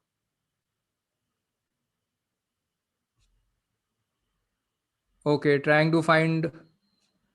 Okay, everybody's. Some people can't follow. Very informating, lost focus. Okay, okay.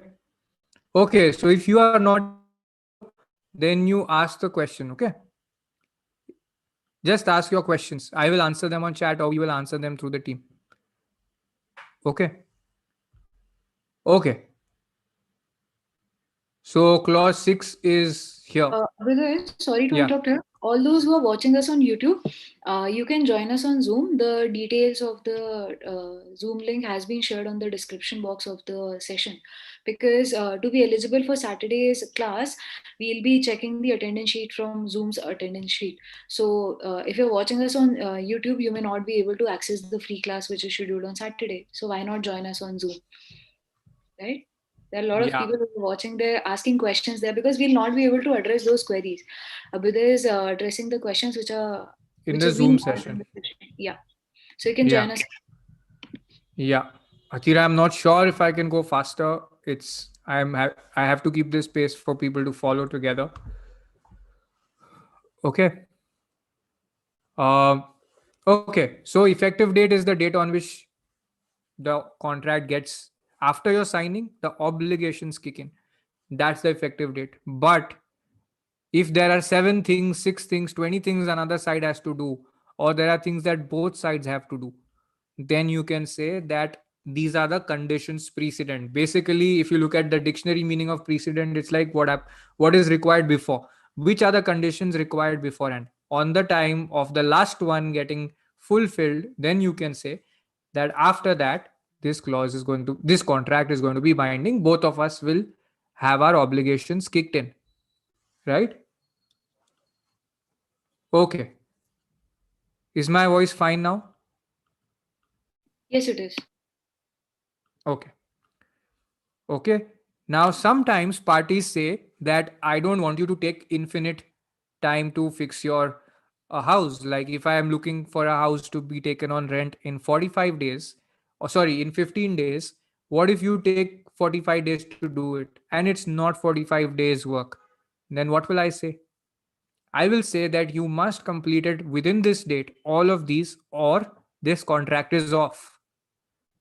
Okay, I don't need to give you any notice. This contract is off if you fail to complete everything in 15 days.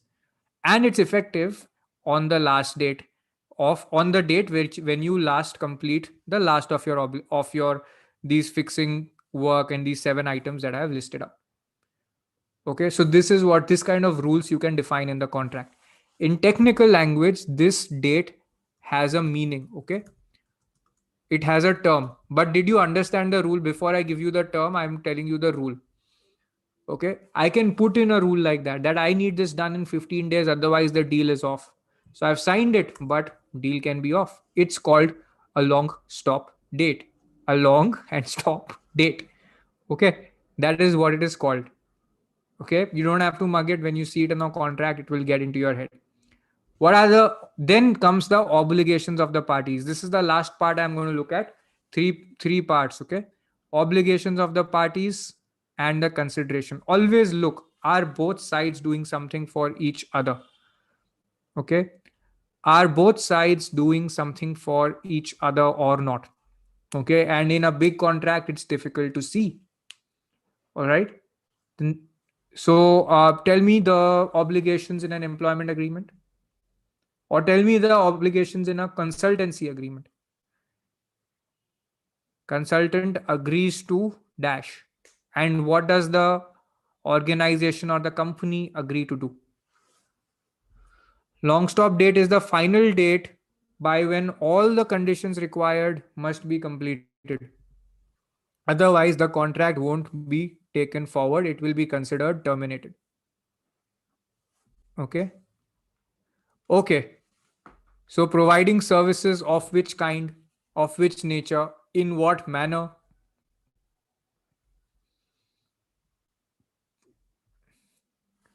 work, work assurance, pay, fixed tenure of employment. Okay. But how do you write it? Mahesh, if you're drafting it, how will you write it? So, Shubham, these are additional ones. Okay. These are additional obligations of not disclosing confidential information. What's the main one? The person's working, right? So what is their work going to be? They agree to provide, let's say, design services of the nature and time specified in schedule A, or to work on the project as defined in schedule A. Okay, and that schedule will have everything listed out, how much time per month, what are the deliverables. Or you could define, you can say the consultant agrees to deliver the deliverables within the timeline mentioned, and then you will write the deliverables. Where you will write the deliverables? You will write it in a definition, and you will write the timeline also in the definition, because these will be defined terms. Scope of work will can be included here, should be, okay, to deliver the project, to deliver the work, or to deliver services. These are capitalized terms: services, work, project. Deliverables will be, can be capitalized. If you don't capitalize it, there is a chance that it will become vague. Okay. Deliverables can be included in a schedule. Okay. Murthy, if it's any work assigned from time to time, then like it's very vague. Can you give tech work to a design consultant? You can't, right? So how will it work? Think about the practical aspect. Okay, so to an employee you can give that. So in an employment contract you can still say any work given from time to time. Okay.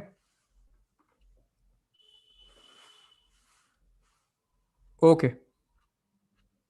Capitalized word means like this: deliverable, timeline. One first letter is capital, and this is a defined term. After that, I will always use this definition. Can an effective date be a previous date from the date of entering into the contract? Yes, but you have to say that this contract records the understanding that the parties have had since dash date, which was an earlier effective date. Okay. But for contracts which need to be registered with authorities, you will have to see, how the stamp duty law applies. Okay. Siddharth, you have given me a preamble part, not the obligations part. But it is a preamble. It's a good preamble. It's a good recitals clause. All right. So obligations, who wants to write? We will stop here. Okay. We will stop at the obligations part after this.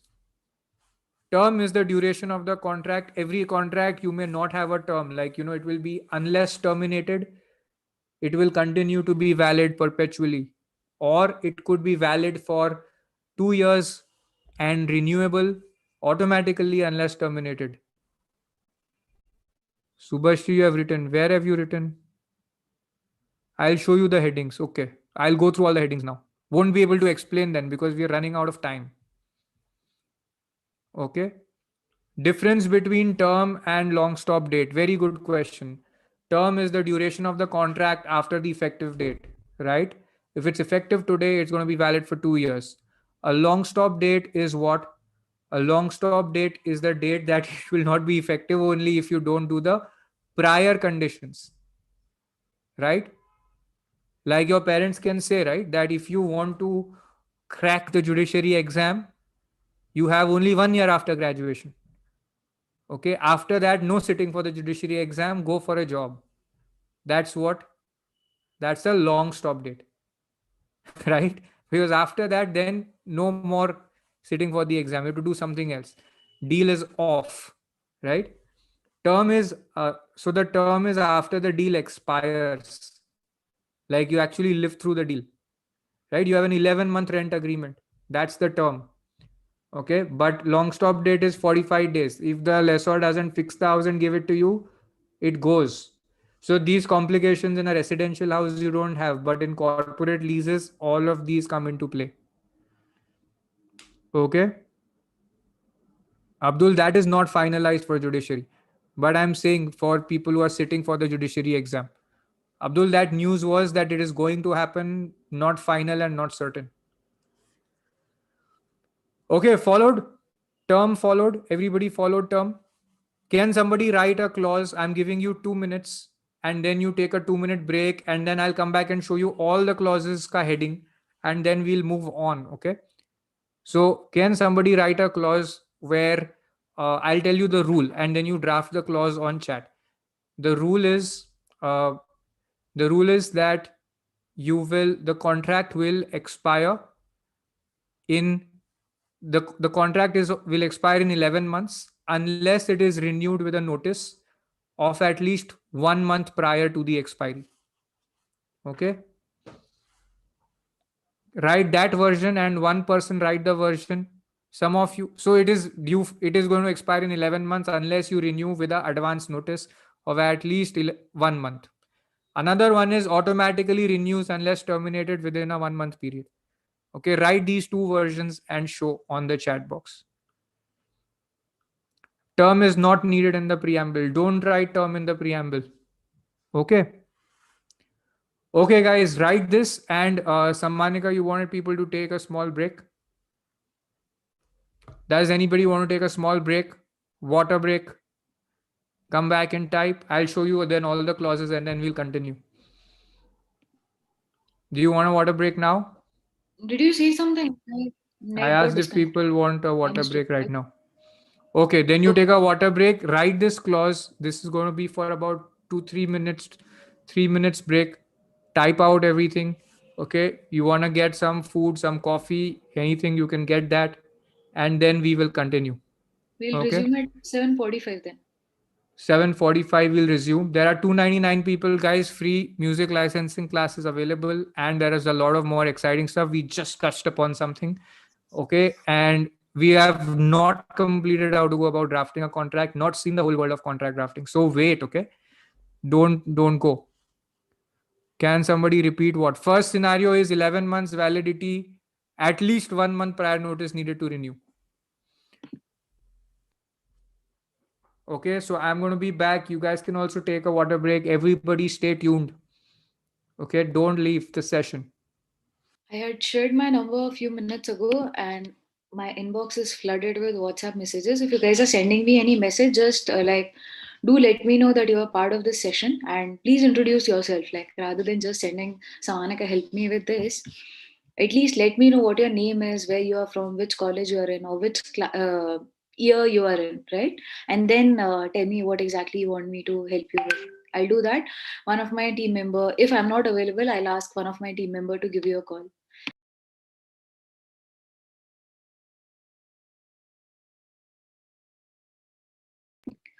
Jaya, you can drop me a WhatsApp and we can discuss this outside the scope of this webinar because you're talking about cybercrime and technology, computer hacking, and all.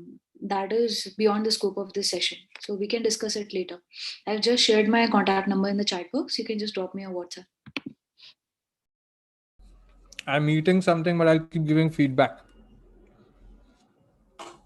Abhyuday, meanwhile, can you give me the access to share my screen? Somebody wanted to know how to find out a CIN number. I'll show them how to do that. Hmm. All right, guys. So, if you're law students, this might be new for you. If you're a working professional, probably you're already aware of this. But please bear with us because there are a lot of young students who are willing to learn. So, I'm just going to show it to them. How do you find a CIN number of any company in India? Okay. What you have to do is you go to this thing, Google. Okay.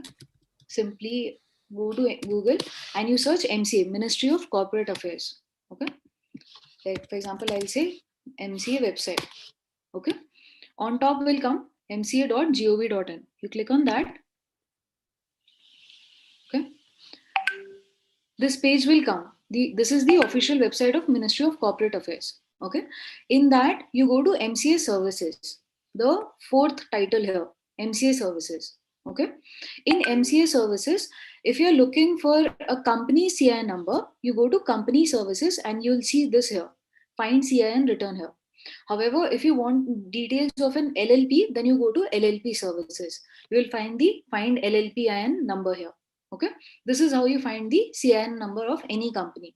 So, in most of the contracts, you will see when you will join a law firm in your first year, you will be drafting contracts or reviewing them. The first line will say this contract is between ABC company having CIN number. So, just like any human being or any person in India, we say that we have a PAN card number, right? In we say that I'm Sammanika having PAN number so and so and so, or Aadhaar number so and so and so. In the same manner, this is the company identification number of any company. Through this number, you identify which company is it. And let's find out few CIN numbers here. Okay, so I'll go to company. Okay, select say, let's say we are finding out a company in Delhi. Okay, now company name, you say that company name starts with. Okay, now search based on active CIN existing name. Now starts with this and like just give me any name which you are aware of, any company in Delhi, any name you're aware of, you want me to find out.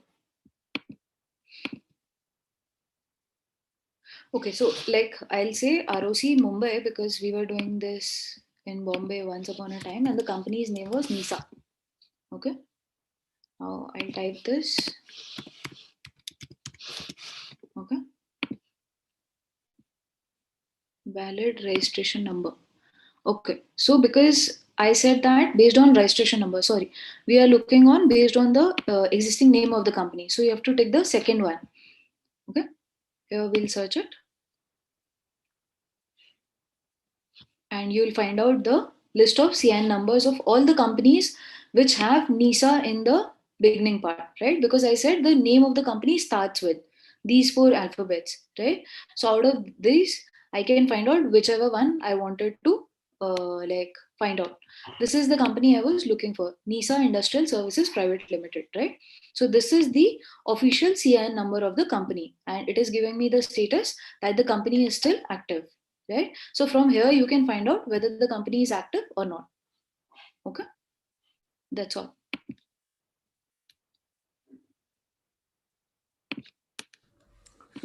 Okay. So quick feedback. Uh, some of you've been drafting clauses. Can you check key how much extra you have written? Where could you simplify the agreement? I'll tell you. Okay. Kartavya, duration of agreement is 11 month on enforcement date. We don't have an enforcement date. Give prior 1 month notice period on a continuation of service from date of expiration. Okay. What is date of expiration? Then we don't know. Prior 1 month is fine. On continuation of service means what? So Kartavya, look, these are the inaccuracies that creep in into drafting. Okay, Gaurav Soni said agreement will continue in force for a term of 12 months and gets terminated, okay, after the expiry of the said duration, unless either of the party to the contract apply for a renewal of the contract in prior notice of 1 month before the said contract expiry date. So how many times you've written about the expiry?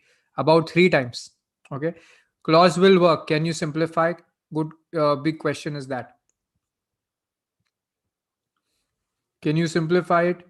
So what if you just wrote this contract is valid for 11 months and can be renewed with 1 month's prior notice delivered by either party to the other party.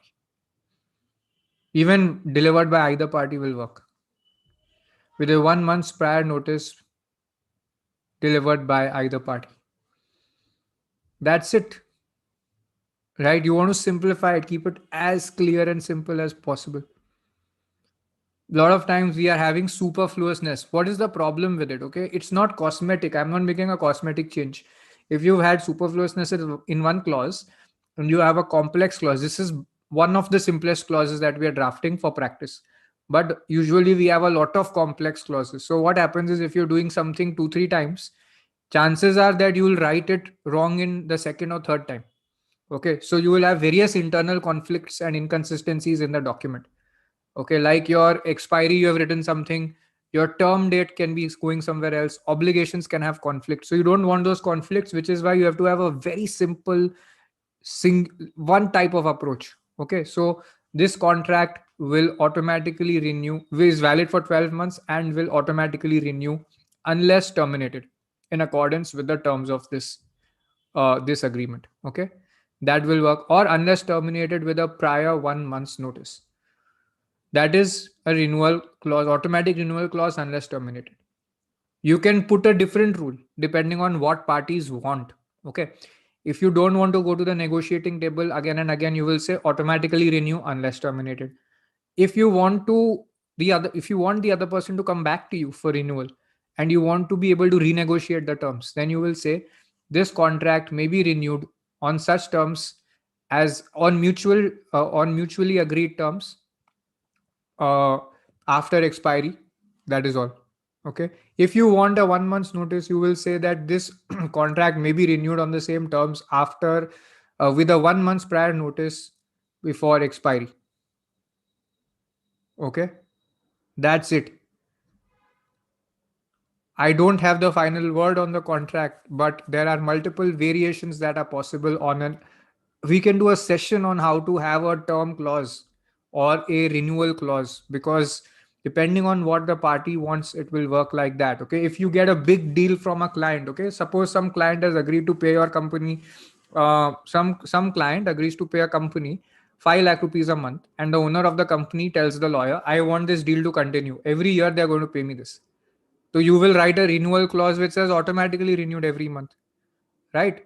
But if it is something that you're talking for the company, for the other side, you will say, the other side says that no, I want to see how this deal is going to go for 1 year. Based on that, I will decide. Okay, so then then you will have a renewal clause where it should be manually renewed, not automatically renewed, right? Okay, so we go ahead now. Okay, a lot of people dropped in this term and renewal clause only. Here's the format. Now showing you the format. Employment contract, Subhashri, don't have it valid for 1 year. For an employment contract, like, you can have it in a fixed term employment, but usually you will have it completely. It is valid unless terminated. It is usually like that. Employment is not for a particular term duration. Okay. Okay. So which are the other terms? Termination, duties of each party, representations and warranties, indemnification, method of payment, governing law, how disputes are to be resolved. Drafting this clauses properly is very important. Otherwise, you will plant landmines in the contract. Waiver. Waiver is basically, this is like, it's called a no waiver clause actually, where you are saying that I am not waiving my rights. Voice very low. No, voice should be very loud. From my end, it's fine. Namit, can you like leave the session and rejoin? Probably you got a call in between. That's why you might not be Yeah. hearing. Murthy, good example. It may need registration it will need registration if it's 12 months or more. Okay, lease agreements in different states will need, leave and license agreements will need registrations in different states beyond 11 months. That's why people say let's do it before 11 months. Let's do it less than 12 months. Okay, non compete and non solicit, these are two separate clauses. Okay, I've clubbed them here. Scroll up from point, you want to write down, array, you can see this later. Covenants, duties, which what are the duties? Somebody said, duty to keep things confidential. Lot of other duties are there. Duty to carry on my business as per applicable law. So all of those come in duties. That's not the main thing. The main thing is that I perform certain service, or issue shares to you and receive money, or I borrow a loan and pay interest. But these are the duties. For example, one of my duties could be that I'm not going to borrow another loan from another lender without first coming to you. Okay, so that is the duties. Duties are the many other miscellaneous obligations that I have, and the main obligation you can put in the obligations clause. Okay, the obligation. So understood. You can't call covenants and duties boilerplate. Will be very difficult to call that. Representations and warranties. Okay, you can call boilerplate. That's fine. But these are heavily negotiated. Lawyers negotiate these a lot. Okay, indemnification. Yeah, Mahesh, workplace ethics will be where in an employment contract or consultancy services agreement. Items don't need to be followed serial number wise. Then method of payment. Now I'm going to show you the heads. Okay, a lot of more exciting stuff is there. We can figure this out later. Trust me, if you just know the heads, it's not going to work alone. Okay, governing law, dispute resolution, no waiver clause. This says that suppose you had an agreement to provide consultancy services and the promoter said, boss, I'll give you 100% bonus, don't worry. At the time of payment, you got only the amount written in the contract, and you say that no, you had promised me a higher bonus, I have an email. Okay, this clause says that unless both parties agree in writing, this is not going to be considered. Okay, so no, sorry, I'm talking about a different clause. No waiver clause says that if I don't enforce my rights at a particular point, it doesn't mean I have waived my rights. Okay, so suppose your rent agreement expires, lessor doesn't come to throw you out. Okay, and you continue to stay there.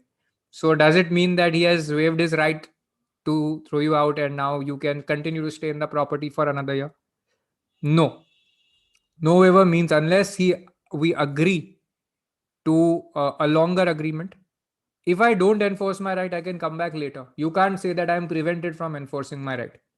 If I didn't shut my door, if I didn't lock the door to my house for 3 days, doesn't mean on the fourth day I don't have the right to lock my house. Okay, simple. Non-compete and non-solicit, assignment or anti-assignment, whether I can assign these rights to somebody else or not. Confidentiality, severability, IP rights where they are involved. Amendment provisions are there usually in a contract. Breach, consequences of breach and remedies. These are big. Entire agreement clauses. Entire agreement clause is the one I was explaining earlier, that if I have a written agreement and somebody says orally, boss, I'll give you 100% bonus, and then you go and enforce it, this clause will come to protect the person who said that only what is agreed in paper is binding. Notices clause says actually how to give notice to a party when there's a breach. Sometimes your notices may be invalid for breach if you have not followed the notices provision of the contract. Some contracts have a provision to say when the notice is delivered. Okay, so there are multiple force majeure, exclusivity, signature sections. You can have witnesses and signature sections here, then schedule or annexures. Okay, so I'm going to go back. Okay, Sakshi, you will need to study this PDF like 20 times with multiple practice to get this clear. Okay, let's see no what else we can learn today. Okay, I'm going to go to presentation mode. So I was thinking of making you draft some more clauses, but we need to rush. Uh, I'll just move on. Okay. So these are, for example, now if I ask you to draft a clause, draft an entire agreement clause, which I shared. Okay. Or draft a severability clause. What does a severability clause say? It says that if one clause is illegal, the remaining contract is still binding. Okay. Now you basically sever, you take it out, the illegality you take out, and you keep the remaining contract binding. Unless the illegality is basically frustrating the entire contract. Now, the question is that so many clauses are there. One has to learn how to use them. These are general clauses. They will be there in other agreements also. Multiple agreements will have that. There will be multiple agreements which will have representations and warranties. But I have a question for you. Okay. For example, this. Now, this is where I'm teaching you. Ki draft this clause, draft this clause, draft this clause. Ab, your client comes to you and says, I have a book publisher who is willing to publish my book. Can you protect my rights? How will you help me review and negotiate it? What will you say? What rights do you need to protect for the author? Drafting, we come to separate second, okay? But before that, tell me how will you, what rights you need to protect? Copyright, chalo, copyright, you will say copyright is with the author. Book publisher has given you copyright. Uske baad, royalty amount, market standard 10%. Then, no patent in book publishing agreement. There will be many things, okay? Should I restrict if I'm acting for the author?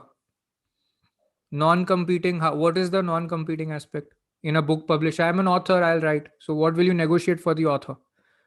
Payment schedule, okay. You want a book advance? Maybe you want a book advance. Book, fine, but what else will you do? Royalty, you got 10%. Chalo, 15% you negotiated. What else can you do? So what you will tell the author is, boss, does your publisher have distribution in all countries? Have you given him or her translation rights? If your book becomes a bestseller, you should be able to give translation rights to a local distributor. You should be able to give somebody the right to. You should be able to give a different publisher the right in the US if this is an Indian publisher. Okay. Okay. What else? Now you all are thinking. Good. If there is a new edition, okay, then do I have to? If there's a new book I'm writing, do I have to go to my book publisher first? That's called like right of first refusal that a book publisher asks. They say every time you write a new book, come to us. Then they say whenever we want you to revise the book, you have to revise it. Otherwise, we will remove your royalty. We may even remove your title to the book. Those things you have to negotiate. Okay, no, copyright is for a longer period. Okay, is it a series? Fine, Kanika. So did you all understand? I gave you these examples. There's no secrecy, Kartavya.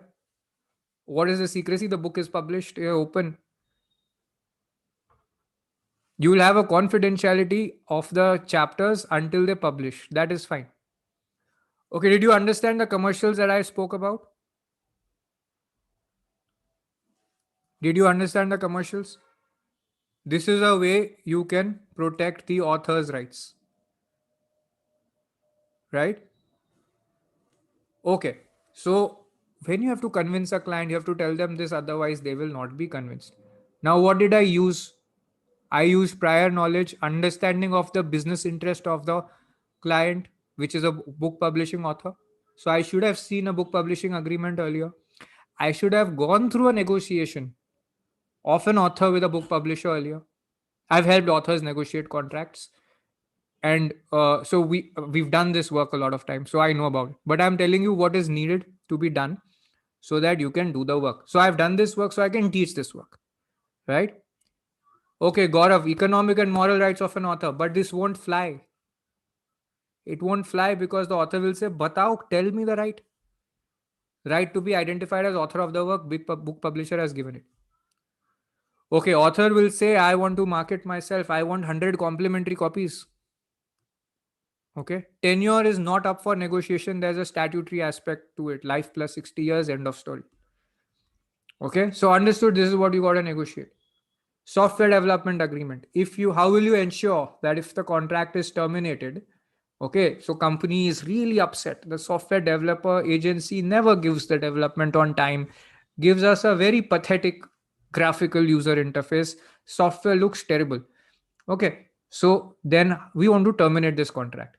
Okay, but we want to use this code and get a better developer to run it. How will you do this? Okay, so you have a termination clause and you can put a new developer. But what if you want to use the prior code? If the new developer has to use the prior code, what has to be done? Okay, acceptance criteria. Bhanvi, good one. Publishing of digital copies. Sorry, I forgot that. So digital versions, either author will self promote it, or you will put that imposition on the publisher. that you will put this on digitally, on digital sale globally or in a particular area.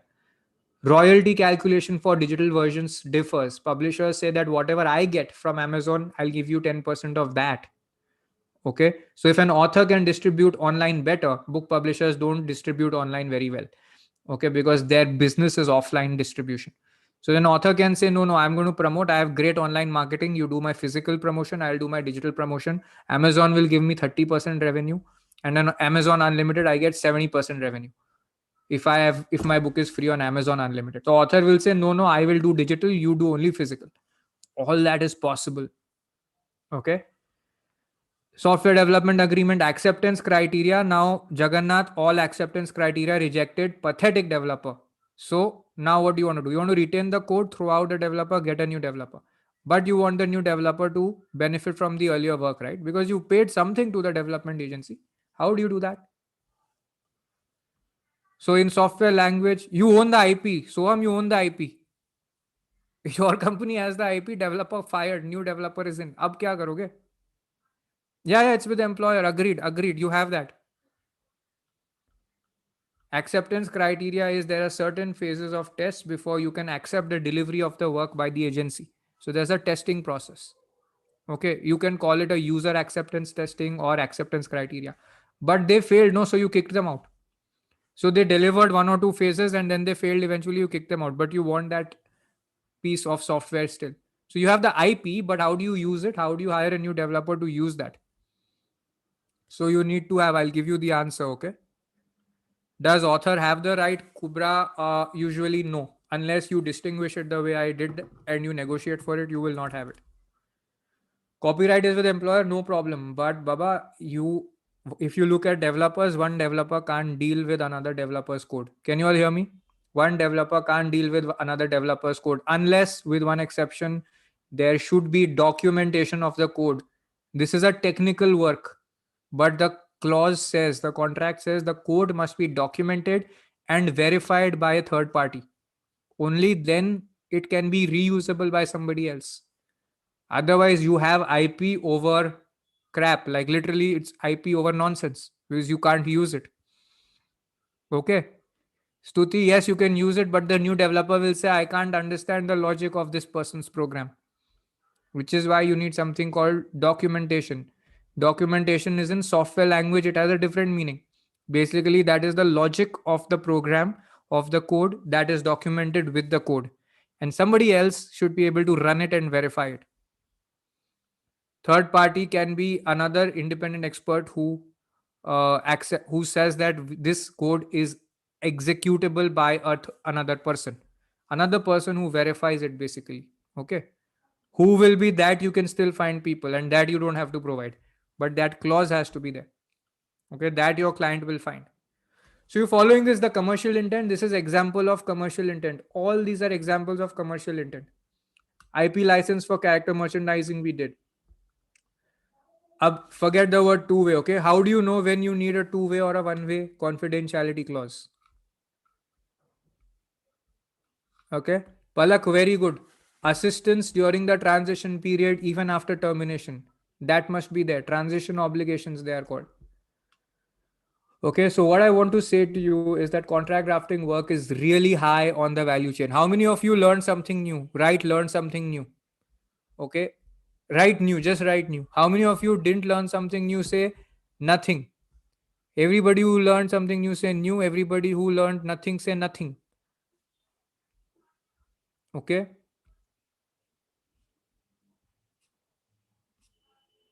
Okay, great. Say nothing if you learn nothing. Okay. Yeah. So what have you learned right now? You've learned two things. About 7-8 general clauses in a contract which are common to every contract, and I gave you a glimpse of commercial intent which is there in specific contracts. Commercial intent, what I told you right now, what does the author want or what does the company want from the software development agency? That is the commercial intent. Did you realize one thing, that documentation aspect Jagannath said that's new, right? Or the verification aspect or the acceptance testing, these are actually coming from the commercial aspect there.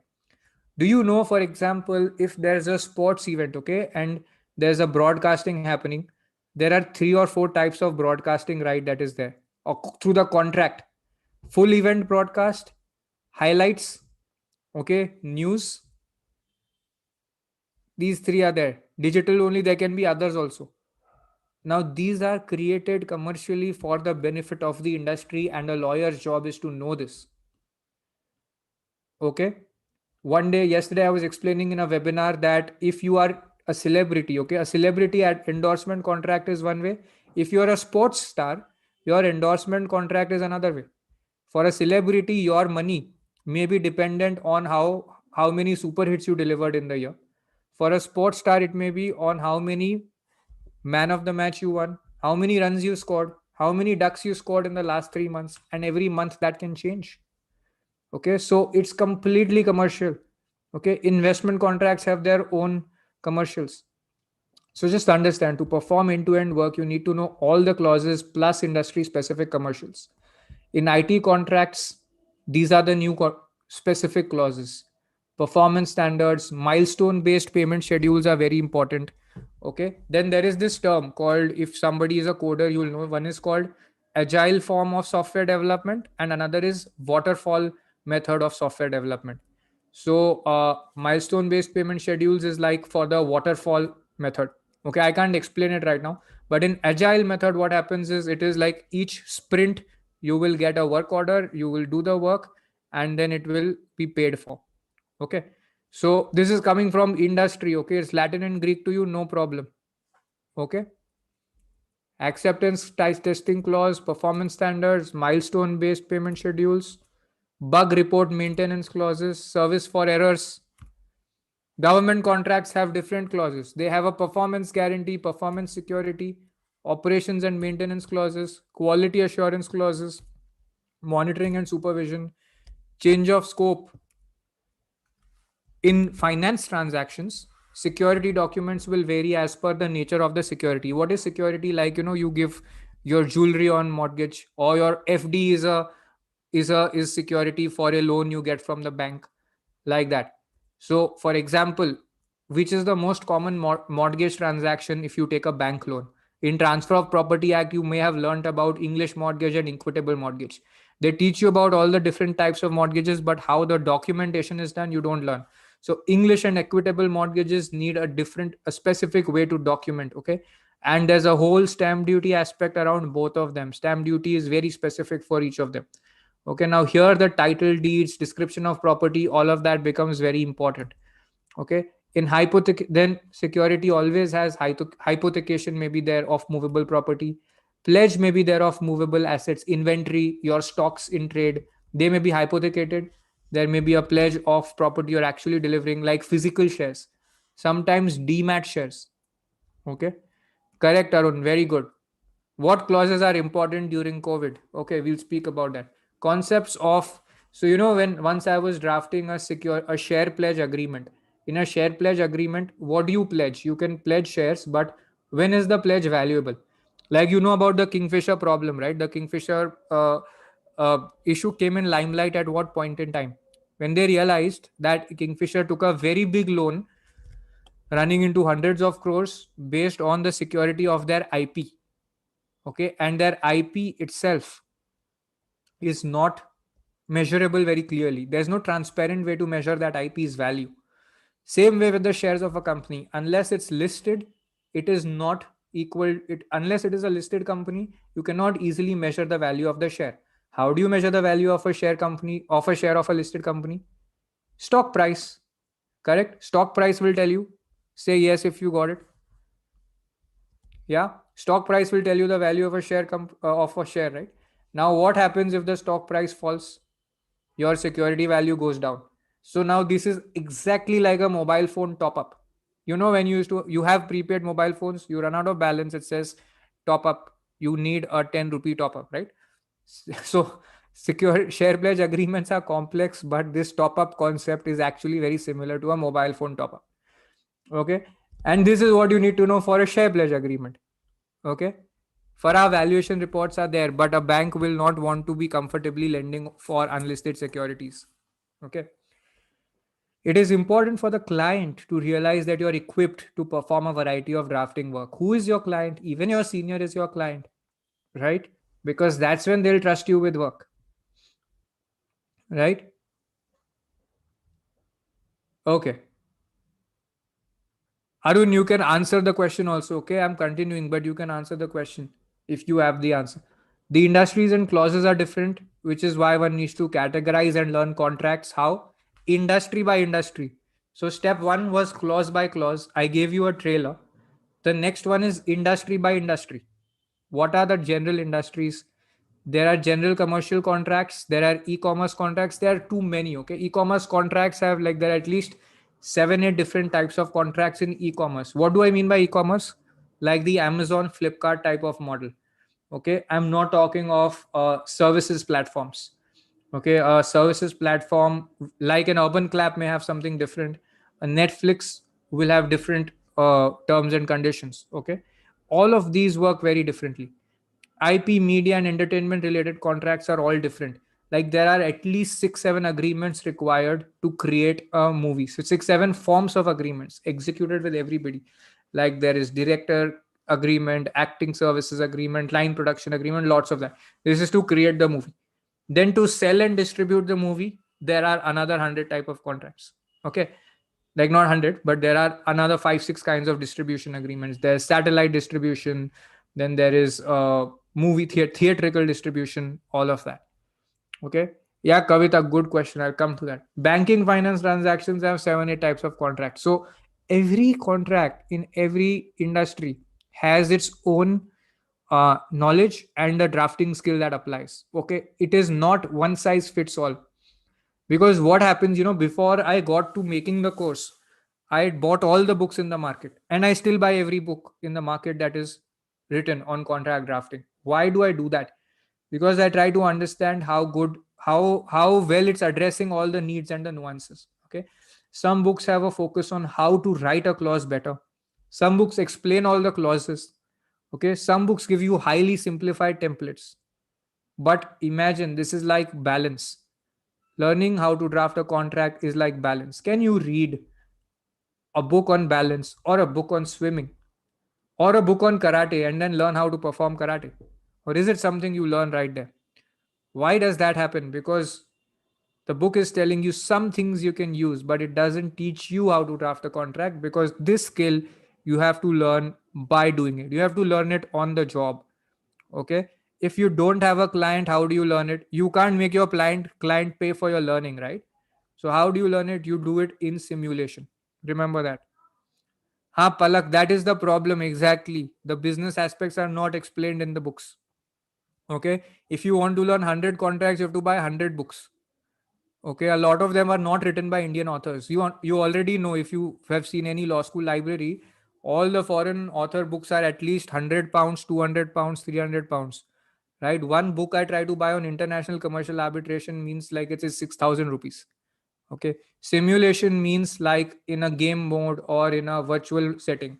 Like, how do the pilots learn how to fly a plane? Do they fly the plane in reality and wait for them to make mistakes and crash? Otherwise there'll be mass death, right? But they actually learn on the ground. There is a simulation where they are basically experiencing, sitting on the ground, the feeling of flight. So how can a lawyer learn in simulation? Tell me. Yeah, you will learn by being given situations. Like right now, I gave you, we are only in a Zoom webinar mode, right? I gave you only one clause to draft. But if I gave you full contracts to draft and you did that every week, okay, for a whole year, and I gave you like 10 times the training of today every week, okay, that's what progress you will make if you do it in simulation mode. Can you imagine that kind of progress? Not illustrations, you working on it. My illustration is of zero value because you will serve the client. My illustration is useless. You can understand with my illustration, but that is not going to do the job. Okay, very good, Nikita. Now you're asking the question that I addressed in the beginning, the return on investment, right? If the client sees the return on investment and you're charging reasonable amount, they will pay. You ask them to pay 50% before.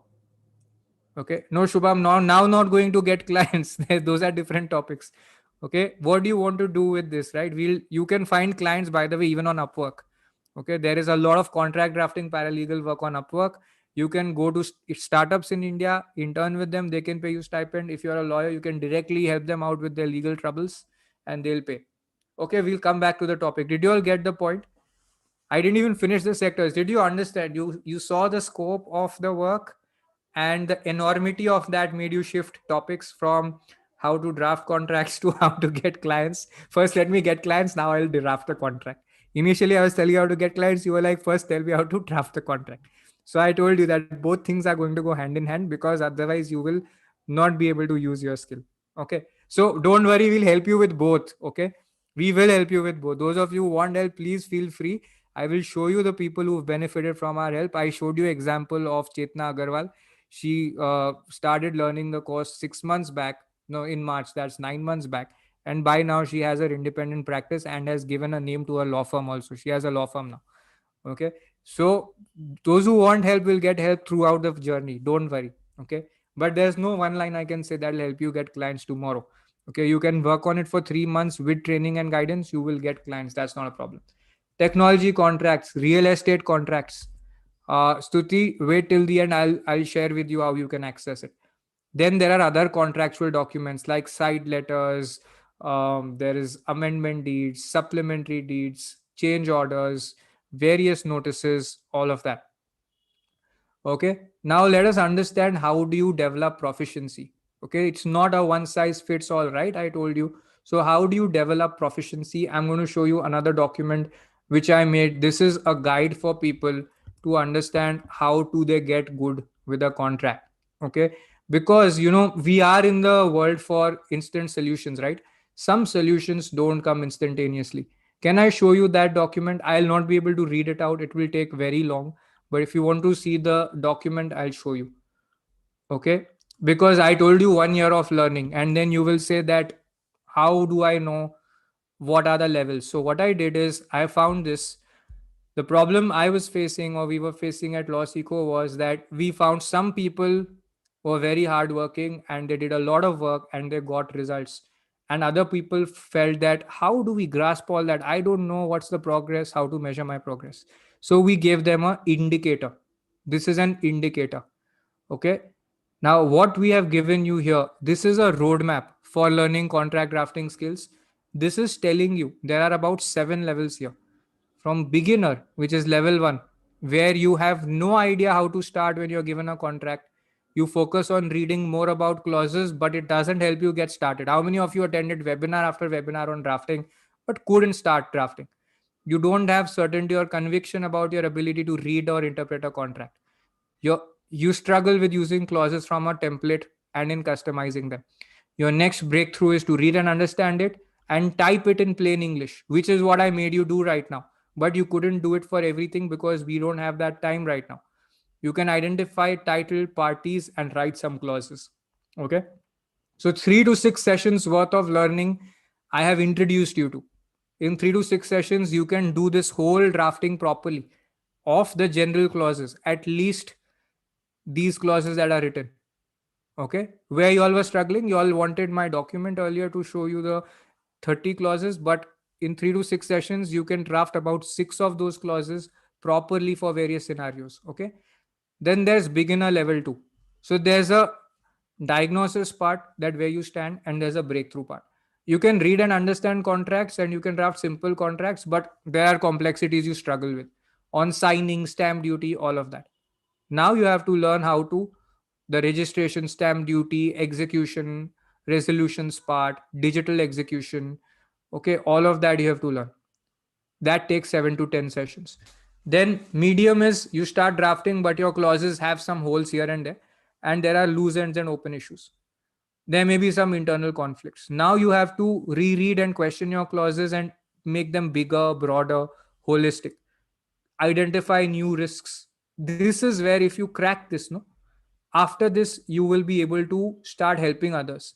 By the time you reach medium level 2, okay, you can write agreements comprehensively and clearly. By this time you can start helping others. Okay, you can read, understand, and draft these. So I've written you can charge people or earn a stipend for your effort or time. Then there is more. So this takes 15 to 20 sessions. If you have one learning session a week, that is 4 to 5 months. Okay. That this is the time it will take you to get good with it, about 4.5 months. And you will be getting thrice the number of sessions because you need guidance, feedback, and all of that. But I'm telling you, assume the sessions to mean weeks, 15 to 20 weeks. Okay. That's about 4.5 months. Then advanced level 1, here you are getting to the place where you can get any job you want. Here you can compare drafts, advanced law firm, tier 1 law firm work you can do. You can mark up or redline a document. From here onwards you can start independent practice. Okay, and you can start working on advanced negotiation skills. Okay, you can expand deals, change deals, do a lot of value add. Advanced level 2, you have practice with writing contracts and comparing documents, and you understand everything properly. You can do things here. Now, here, what's the breakthrough? You will perform such work and improve business generation skills. So, Shubham asked me, how do I get clients? Your major breakthrough will be here after you learn the drafting part. Okay. Minimum 35 weeks. Okay. Here you can write deals. You can do deal drafting, which requires 7, 8 contracts for one deal. Pro is basically when you can do any industry contract, multiple industries, you can do that. This will require you to give at least 50 weeks, which is the duration of our 1 year course. If you want to get to this level, if you want to stay at beginner level, you can probably do any course that is available or read any free book. Okay. But the challenge that you have right now, I could help you in a significant way in the session, and you said it helped you, right? But the problem is that a lot of you, where do you identify yourself, by the way? Would you like to say where you are, where you stand? Who's beginner level 1? Where do you identify yourselves?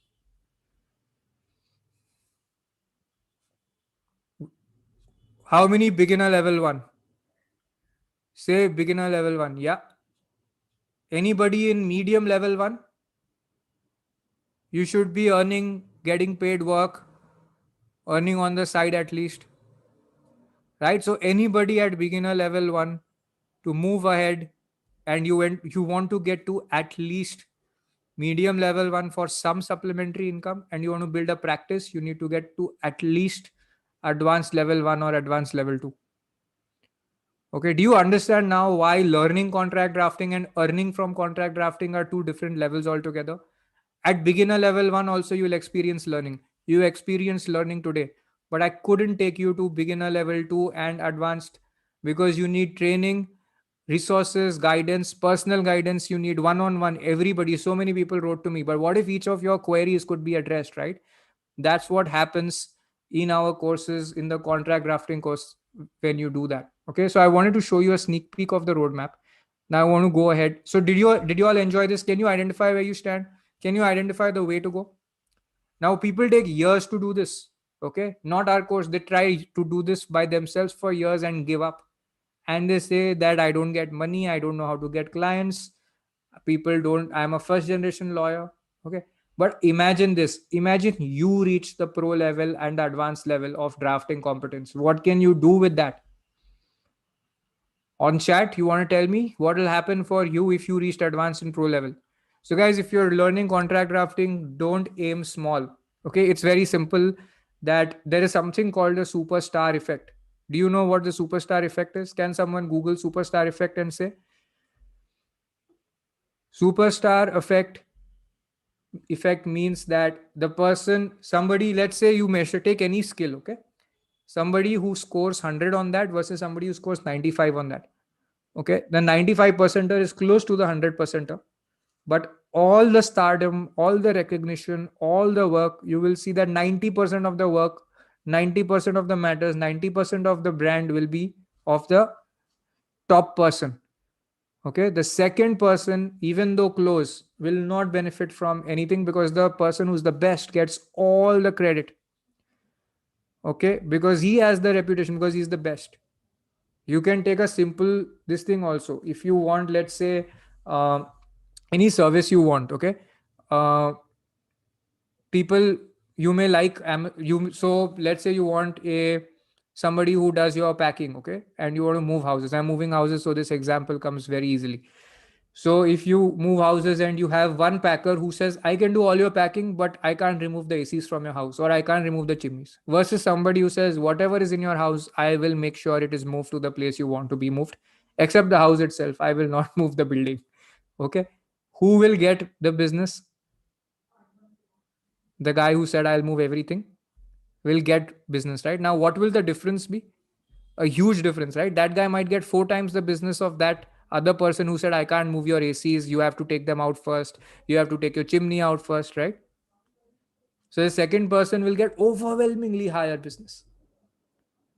Okay. Which is why you will see that sometimes there is only a small difference in your level of skills from somebody else's, but that person's getting way more. Yeah, Garima, very good. Okay, so the topper, so you've got to reach the top level here. It's very important. Otherwise, you will miss out on what is available for you. Okay, somebody, let's say you want to earn 50,000 working, 3 hours a day. Okay, and you want to use the remaining time to travel the world, or you want to use the remaining time for your competitive exam prep, or you want to use the remaining time for litigation.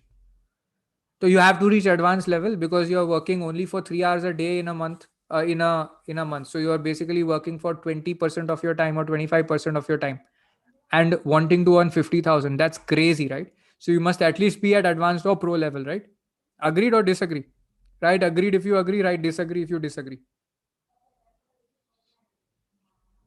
You all can hear me, right? Agreed. So if you want to have your dreams come true, you have to be at advanced or pro level. Before that, it will be like, yeah, you will know something, but a lot of other people will also know. Plus, there will be this doubt key whether I'll be able to impress an interviewer, whether a client will give me work, whether somebody will really benefit from me. Okay.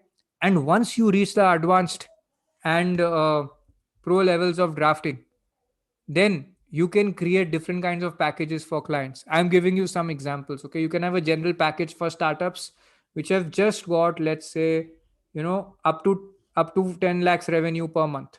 One package. OTT platforms, new OTT platforms, different package.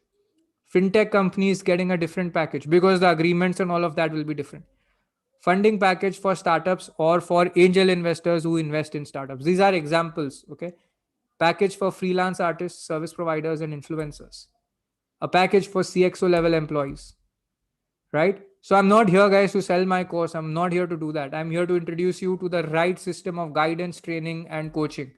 Okay, I quit my job in a corporate law firm earning 1 lakh per month in 2012 to work on legal education, and I've been working at it for 8 years, right? Now the point is that I was a topper from an NLU with three PPOs from tier 1 law firms, and despite that I quit, and I felt that we didn't receive the quality of education that is necessary to succeed in a corporate law firm. And this gap existed in all areas of law: corporate, contracts, IP, litigation, real estate, employment, technology, IPR, everywhere. I quit a high paying job to solve this problem, to work on it. We had a team of only 2 to 3 people. Today there are like 100 team members and 44 paid interns. Okay. This gap exists in each area, and I was discouraged from quitting, right? And back then even the ecosystem didn't exist to support. You had much less of, YouTube. Zoom was not so popular. I couldn't have conducted this session back then. Online education, social media, online education wasn't the norm. People were new to even Facebook, forget LinkedIn. Remote work was not a common concept. Today all of this is there, right? Can you understand? Can you follow? Okay. So we had to build up the entire system. मतलब कि ये सिखा ही नहीं सकते थे हम किसी को पहले. अब पॉसिबल हो रहा है कि ठीक है, लोग, people are logging in remotely to online sessions, they are being able to learn. तो ये सारा हमने, मतलब कुछ चीजें मेहनत से बनाई, कुछ चीजें it came with time and things started working out in our favour. So all of this became possible. Alright, तो जैसे live classes became very much feasible now because of good internet. आप जिस भी city में हो, small city में भी हो, internet connection is possible, so you can participate in live class and learn. You can do exercises. आप one on one phone call पे आ सकते हो. आपको phone पे coaching दी जा सकती है. जूम कॉल्स आप ब्लॉक कर सकते हो, ये सब पहले पॉसिबल नहीं था, अग्रीड? पहले कहाँ पर यूट्यूब, जूम, ये सब 6 साल पहले कहाँ पर ये सब था, right? But we started then, started working on the system, and now people believe कि हाँ हम ऑनलाइन सीख सकते हैं, जैसे आप लोग आज सीख रहे हो। पहले फोन पे बात करो तो लोग बोलते हैं कि what is online, online means you will give me some PDFs to read, but you saw me teach you, right? तो ये रियल है, अभी टीचिंग पॉसिबल है। अब ये टीचिंग से लेकिन काफी नहीं है, क्योंकि when you perform your exercise, आपको करेक्शंस चाहिए। each one of you, what happens if every one of you or everyone consider, आपके सारे सबमिशंस पे इवैल्यूएशन हो रहा है, सबको करेक्शंस मिलके कोचिंग मिल रहा है, फिर आपका डाउट है तो आप वन ऑन वन सेशन में पूछ सक रहे हो। और जैसे मैंने आपको कुछ अग्रीमेंट समझाए, वैसे एवरी एक्सपर्ट, एवरी एरिया में, हर एरिया के एक्सपर्ट्स अलग होते हैं। मीडिया एंड एंटरटेनमेंट कॉन्ट्रैक्ट्स के एक्सपर्ट अलग होते हैं, कॉर्पोरेट कॉन्ट्रैक्ट्स के एक्सपर्ट्स अलग होते हैं, हर एरिया में वो एक्सपर्ट्स आकर आपको सिखाएं। कॉन्ट्रैक्ट ड्राफ्टिंग में 7-8 अलग अलग एक्सपर्ट्स हैं जो अलग सेक्टर्स के कॉन्ट्रैक्ट्स लेते हैं, कई बार एक सेक्टर में भी 4-5 एक्सपर्ट चाहिए होते हैं, क्योंकि उनका एक्सपीरियंस एक साइड पे ज्यादा है, तो we take that help from them, right? तो हम लोग एक कम्युनिटी बना रहे हैं, we are making a community to help people get results, whether हमारे टीम मेंबर्स हो या स्टूडेंट्स हो। तो team members are helping everybody, जैसे समानिका is mentoring you, right? Here she's part of the placement team, she's mentoring students get results, और यहाँ पर भी she's guiding you with all the answers। तो पूरा टीम है, ये इंडिविजुअल एफर्ट नहीं है, ओके? एक्चुअली एक से नहीं, 5 टाइप के कोचेस मिलते हैं आपको, मैं आपको एक्चुअली काउंट करके भी बता दूंगा। बट हमारे जो भी क्लाइंट्स हैं, हम हर स्टूडेंट को क्लाइंट की तरह ट्रीट करते हैं, वैसे ही प्रीमियम सर्विस देने का इंटेंशन है, right? So our clients are consistently getting jobs, internships and their own clients also। they are building, या तो वो नया रेवेन्यू स्ट्रीम या सप्लीमेंट्री इनकम, एडिशनल इनकम चाहते हैं, ठीक है, या वो अपने करियर अपॉर्चुनिटीज बढ़ाते हैं। तो हम कंटिन्यू करते रहते हैं उनको सपोर्ट करके, ऐसे नहीं है कि कोर्स खत्म हो गया तो सपोर्ट खत्म। बहुत बार लोग आते हैं पूछने, अच्छा मैंने पहले यहाँ जॉब किया था, अब now I am looking for this kind of career, ये कैसे करना चाहिए? कैलकुलेशन ऑफ आवर्स बताता हूँ, एक सेकंड रुक जाओ। वी आर डिटर्मिंड, हम चाहते हैं 2040, अभी क्या है 2020 है, 2040 तक हम चाहते हैं कि कम्युनिटी ऑफ टॉप लॉयर्स बने। सम्मान्य का तुमको अगर प्राइस देना है तो अभी दे दो, वरना मैं I want to wait and complete this, ठीक है? So we been able to make a lot of progress in this area, क्योंकि हम लोग बहुत टाइम से कर रहे हैं, नई नई चीजें सीख के इम्प्लीमेंट करते रहते हैं। बट 8 साल में अगर हमारी ये प्रोग्रेस हुई है, तो आपकी आज से 20 साल में कितनी प्रोग्रेस होगी? जितने भी स्टूडेंट्स हैं अभी, जिन्होंने अभी प्रैक्टिस की है, समझो 20 साल में कहाँ जाएंगे, 20 साल में कहाँ पहुंचोगे? आपको अगर इसमें आओगे, ठीक है, I am not selling it, but I am saying if you are joining us for help, if you want to join the community, okay, then my only question is that look at 20 years कहां पर होगे, 5 years में कहां पर होगे, 20 years आगे तक सोचो। But I am not saying forget your future, I am saying 20 years में कहां पहुंच जाओगे, और अभी से शुरू करोगे तो हर मूव आपकी अलग होगी ना। अभी एक दो लोगों के मैं आपको एग्जाम्पल्स बता देता हूं, जैसे Bhargavi Ramesh, he took a contract drafting course 4th year से सीएमआर लॉ स्कूल से। Anybody know CMR law school? Anybody from CMR law school? Does anybody know CMR, is from CMR Law School? If you are from the college, raise your hand. Great, Mudit. Okay.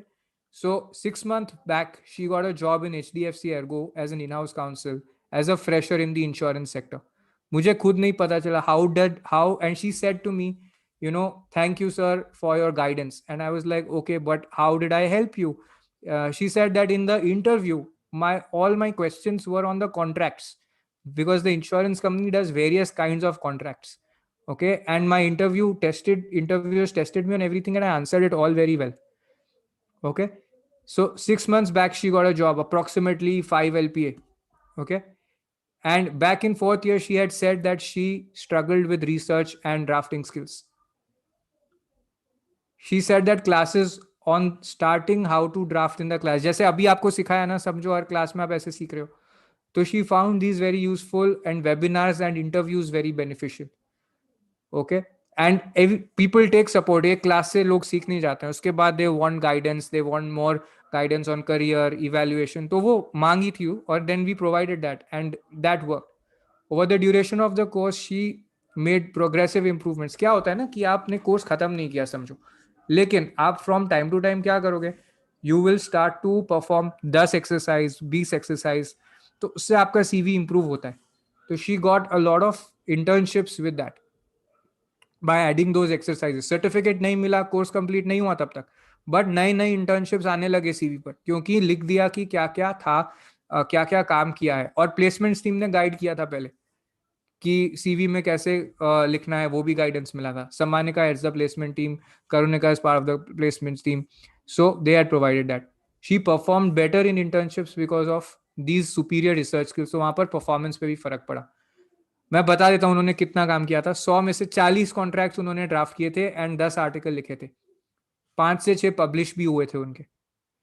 She applied on her own without assistance from our placement cell. Okay, so she got career guidance, and we are now helping people get jobs and internships. Like पूरे lockdown में, मतलब lockdown से फरवरी मार्च से आज तक 400 से ज्यादा opportunities और लगभग 24 jobs, 24 people have got jobs, 400 total opportunities have been bagged by our students, internship opportunities and 24 job opportunities. So without, but this one, she got this without our assistance, and she came back and said that I got help from the method you adopted.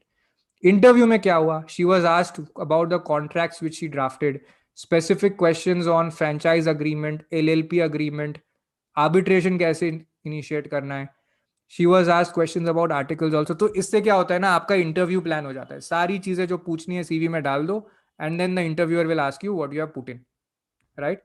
Another person, Himal Shah, she is a KES Law College graduate. Is anybody here from KES Law College? She completed LLM from NMIMS and is now at a job earning approximately 6 LPA. She was a litigator earlier, shifted to an e-commerce company, and then she was asked to leave. And then later, after a few months, Sammanika got this message from her, and she was delighted. उनका पहले because of the downsizing वो 6 LPA के job पे थे. उसके बाद she was asked to leave because lockdown हो गया था, company couldn't afford the cost. She came to study the course, improved the skills and got back to that level. Okay, and this is what she sent Sammanika. Okay, you can see the message. She's without a job for more than 3 to 4 months when she was regretting having even taken law. She enrolled in the course, did all the work, 30 contracts she made and wrote 16 articles. Okay, used to regularly post on LinkedIn. तो उनका network बढ़ने लगा, freelance काम भी किया. Before she got the job, ये message आने से पहले उनको फ्रीलांस काम आ रहा था यहाँ पर. आफ्टर परसुइंग इट उनको रेकमेंड किया गया to pursue an assessment internship. Placement team ने यहाँ पर हेल्प किया था कि सॉफ्टवेयर कंपनी में असेसमेंट इंटर्नशिप करो. एचआर ने जॉब इंटरव्यू लगा दिया. हमने खाली असिस्टेंस इंटर्नशिप ये असेसमेंट इंटर्नशिप लगवाई, बट एचआर ने सीवी देखकर डायरेक्टली जॉब इंटरव्यू कर दिया. और उसमें she was asked questions about problem based scenarios की रिस्क कैसे मिटिगेट किया. तो उन्होंने ड्राफ्ट नहीं किया, रिव्यू करके उनसे टेस्ट क्वेश्चंस पूछे गए जिसमें उनको रिव्यू करना था contract.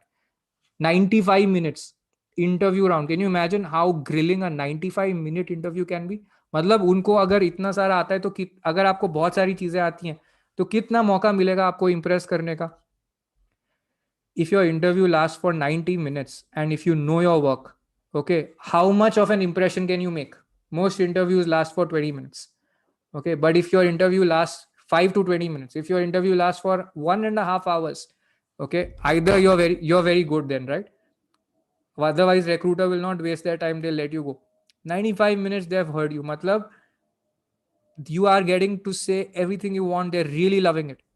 They've grilled you as much as possible. They fully know आपको कितना आता है और उन्हें पता है कि you are how much better you are than any other candidate, right? And one was with the head of legal, one was with their manager. सारे मतलब जो independent graduates होंगे usually young level पर बहुत डर लगता है इस पे. She cracked the interview, made a job offer back at the same package. And she now is so confident about her work, she can highlight problems, share insights, and they appreciate her enthusiasm. Right? She shared a story also. This link is there here. It will be there and you can hear her student. Several other students have used. I want to stop the live right now. I want to share some important information with everybody. One second. Hang on. I just want to stop the live at the moment. I'm going to be sharing some information which is specific only to our viewers on Zoom right now. Hence,